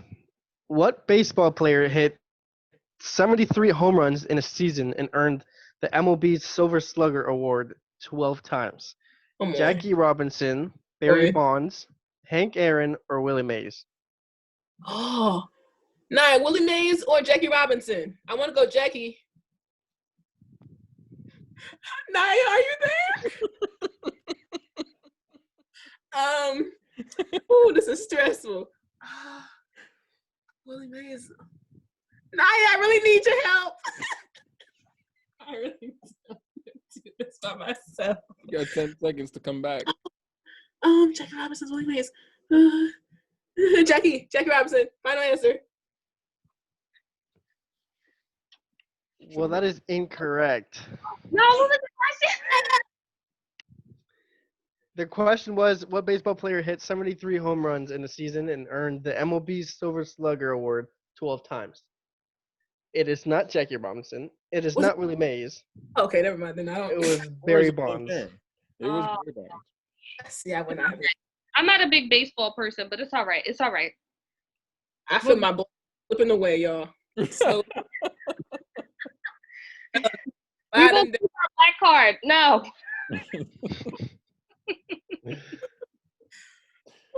Number 7 is a multiple choice also. Okay. What was the first historically black college in America?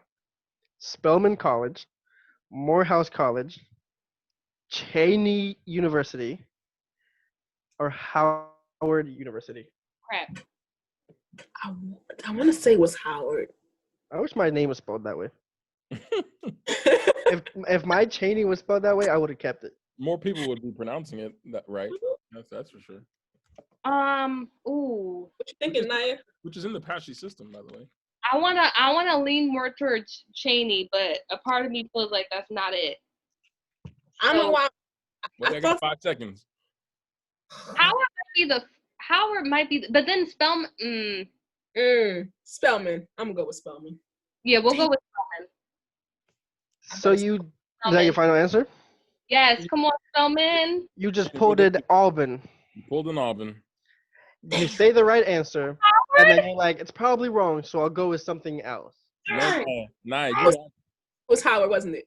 It was Cheney University. It was damn. Cheney University of Pennsylvania. I need to listen to my gut. I knew it was Cheney. You know what? I'm about to start listening to country music. Listen, girl, don't do it to yourself. It's not worth it. Don't do it. Don't do it. You can still be black. It's all right. We'll give it to you. Oh my gosh. Ooh. It's all right. It's all right. You know what? At least I kind of know what we're talking about, though. So it don't even matter. It's okay. That's right. I'm being so serious when I say I'm thinking about changing the spelling of my name to that. So serious. So serious. Okay, number 8 is multiple choice also. Okay. No, it's not. It was the next one. I was reading the next one. This one is not. Number 8 is not. Okay. What does the name of the female R&B group SWV stand for? Oh, please. Go ahead, You know that because I know that. SWV? Go ahead, Naya. This is the voices? Oh, that's beautiful. This is what voices. I'm going to look real salty because I'm real confident. I'm trying to answer. That's correct. That's right. Okay, that's I know that SWV now, honey. I know that. So we can I can finally I lose all control. Come on now. Come on. Yes. Thank you. Mm-hmm. Yep. Get to hold on to my. Number 9. Okay. Multiple choice. Okay. Which popular rap artist? I don't know why I put it in that there twice. twice, Cheney. I don't know why I put it in there twice. That's Which popular rap artist's real name is Nevadius Wilburn? Lady Wilburn. Okay. Young Thug, Future, Black, or Birdman? I only know T.I.'s real name. I don't think Birdman because I feel like he was dating Toni Braxton, and I feel like she said his name was something, so it's not him. Black, I don't know who that is. That's probably sad. Don't drag me on. And then what were the other two after that? I didn't hear which ones you said, so I'm gonna say Young Thug and Future. There you go. I want to say it's Future. I want to say it's Future too. We'll go with Future. Let's go Future. That is correct. You didn't pull it open. You almost did. And I thought you were going to. Thank goodness. Naya, do you like R&B? Like current R&B? Well, okay, hold up. That's a little question now. I like the old school R. I'm an oldie. I'm an old soul, Of so I course. like that I feel you. 90s Mhm. R. What I really like today, who's current but is different. I don't know if you guys know of her. You probably do. I like her. Her is like my favorite. You talking about Gabby? That's You over here sweet. talking about Gabby? Gabby Talking about Wilson. Gabby? Uh-huh. She was on a TV show, playing the piano at like 10 years old. That's my girl. But yeah, no, I think she's one of my favorites right now. I love Ari Lennox. Okay. Yes, Look, listen. They That's better. Queen Ari. That's Queen Ari right there. Okay. Yes, Okay. Ari. I Now, love Ari. let me ask you a question, because Yes. I'm gonna be upset if you don't know this one. Okay. Do you know Snow Allegra? I know it's coming. Okay, is she the one? How do you spell her name? Is it the SNOH? Mm-hmm. What songs does she sing? Because I like her, but I feel like I don't know all her songs, but I feel like I've heard of her. So if it's the right person, what's her most popular song? What, Cheney? I love the song. Why can't I think of the freaking song? I literally love her, and I can't think of her most. I like her. I just can't think of any. What is that song, Cheney? Something about like I want you around. Oh, while you're around, yeah, that's the first one that pops up. Yeah. I do like her. I like her. Yes, I do like her. So I do. Like if you like that song, Black, who was on, it's Six. It looks like Six Black. I love his. Black. It's because he's really good. The remix of that song with Snow Allegra and Black is amazing. It's incredible. Okay, I'll have to look that up. Him and J. Cole. Six Black and J. Cole. Yeah. Okay, it's black. It's black. It's just Black. It's not Six Black. It's just Black. Just Black. I've been saying it wrong this whole time. Yep. Yep. That's probably why you don't know. You and I, you and the rest of us. You and the rest of us. He had to pronounce, like, he had a video where he had to, like, say the actual pronunciation to his name. Oh wow! All right, I got three more. These are important to me because it's R&B and I love R&B. All right, come on. Three more names. R&B is my jam. So let's. Daniel Caesar. I love Daniel Caesar. Ooh, who could have thought I'd get you? Mm-hmm. Daniel Caesar. That's my song. Okay. Cheney, you good? You dead over there? That's your boy, or you upset? Right. All right. Daniel. Now, Cheney, you know where I'm going with these next two. Come on. Division. Do you Division. know DVSN? Division? He sing Mood? I don't know what he sings. I just love his music. I don't know what he. No, I like Division. He has a couple good songs like Choose and everything. You know, you still think about me. I think that's him. I like Division. Yep, I like him. Bring it on. This one, I've been listening to this song all weekend long. About 20 times listen to this weekend. Hallelujah. Who? Giveon. What does he sing? I'm sending it to you right now. I'm sending it to you right now. He has like an album, one album, and then an EP. So that's like all he has. It's like 5 songs in an album, and then like a 3-song VP or EP or something like that. That's it. I would play it for you, but I don't want to get a strike. So I'm gonna text it to you right now. Do you guys like the American Idol winner, Alejandro Aranda? You don't know who that is? If you like alternative music, look him up because my boy. He's really good. Do you guys like? Okay, I got it, Aubyn. Who I really like? I love music. Soul Child. I love Al Green. Who else? Child. Let me stop because I don't know if y'all like him, but I love R&B. Listen. I know somebody gotta go because she gonna get her ass whooped if she don't get her food. Oh yeah, I'm sorry, y'all. We can talk about that. Okay. Sorry for saying. No, you good. No, I'm sorry. Number 10. Okay. It is not a multiple choice. Okay. The popular female group Destiny's Child originally began under a different name. What was the name of the original group? Oh, yo, it's right there. Hold on. Listen, at the beginning of her self-titled album, there's that little skit before Pretty Hurts. So if you remember Pretty Hurts and you can think about the beginning of the song, And I love Dangerously. I love that album, Dangerously in Love. I mean, no, her first was Crazy in Love, right? Or was it Dangerously in Love? I think it might be Crazy. Crazy in Love. Okay. 3 seconds. Who were they called? Girls Time. You sure? Yeah. Okay, I'll go with Facia because I can't remember. Is that a final answer?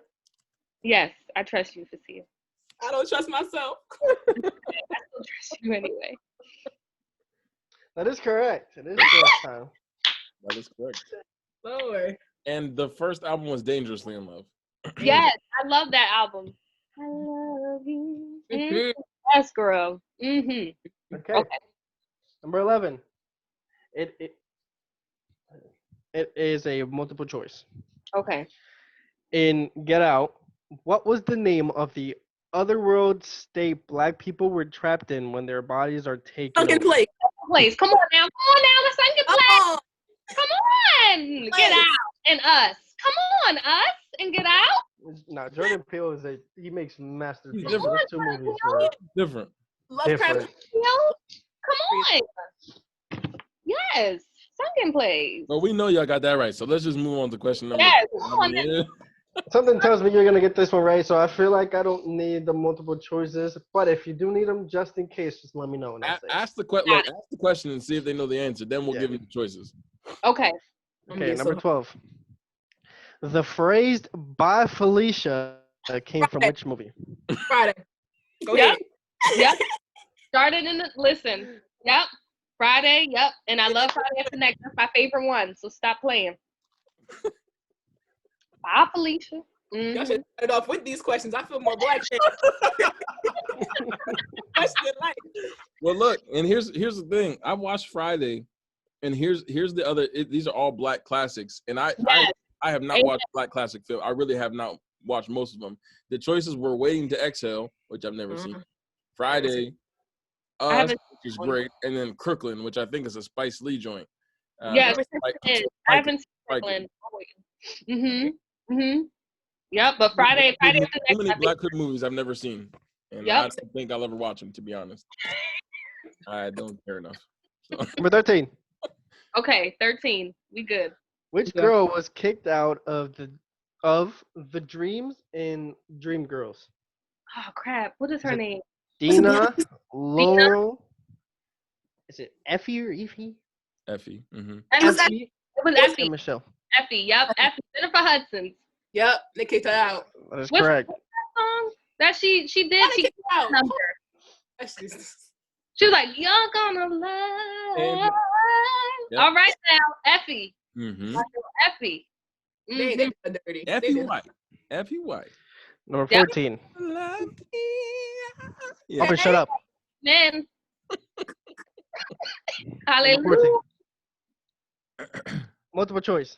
Okay. In 1968, which of these became the first black family sitcom? Was it Julia, Sanford and Son, Good Times, or The Jeffersons? Wait. The Jeffersons. Jeffersons.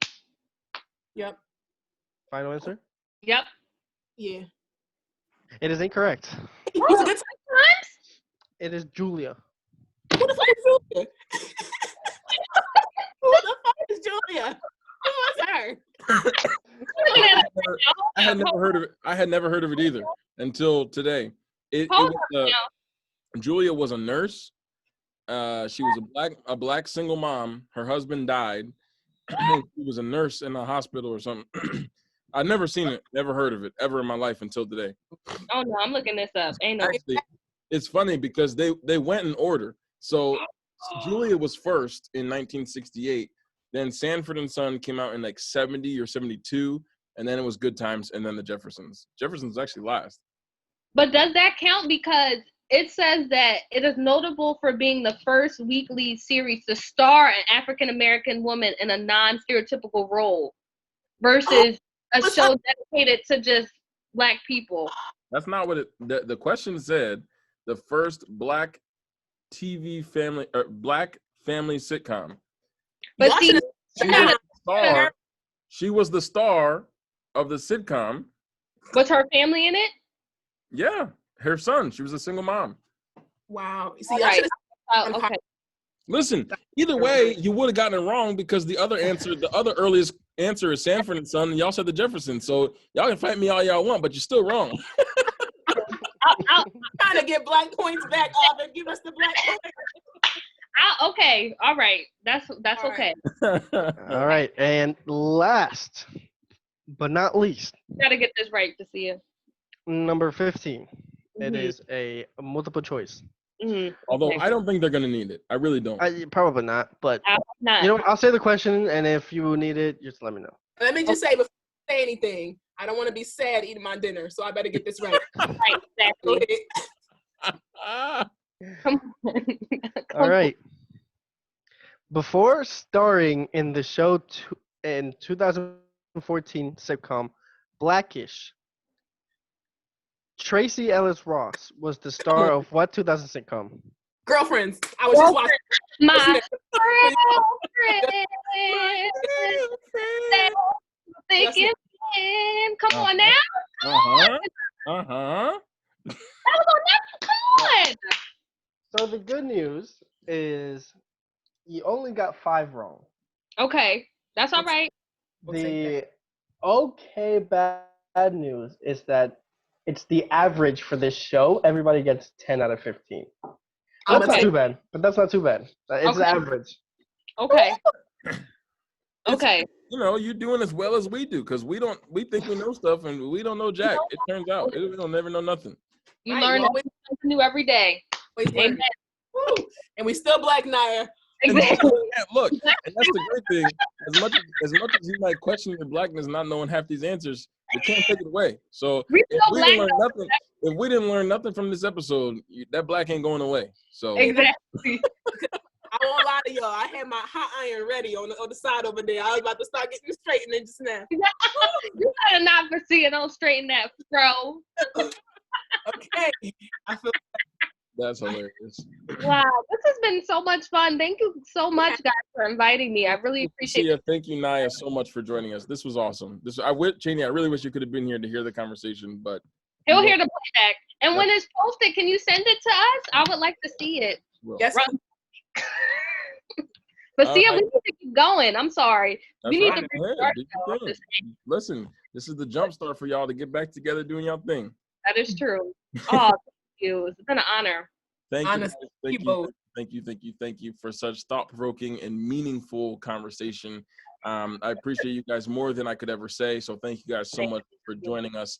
To our audience, thank you so much for sticking around. If you're still here with us, you're a trooper. I don't know how you could cut off such a good conversation. Definitely like 3 hours long, but you guys. We're not even at 3 hours yet. We're about the recording will probably be about 2 hours. So we'll be okay. If you're sticking with us at this point, you know, I appreciate you more than you'll ever know. So thank you guys so much for joining us. Thank you all.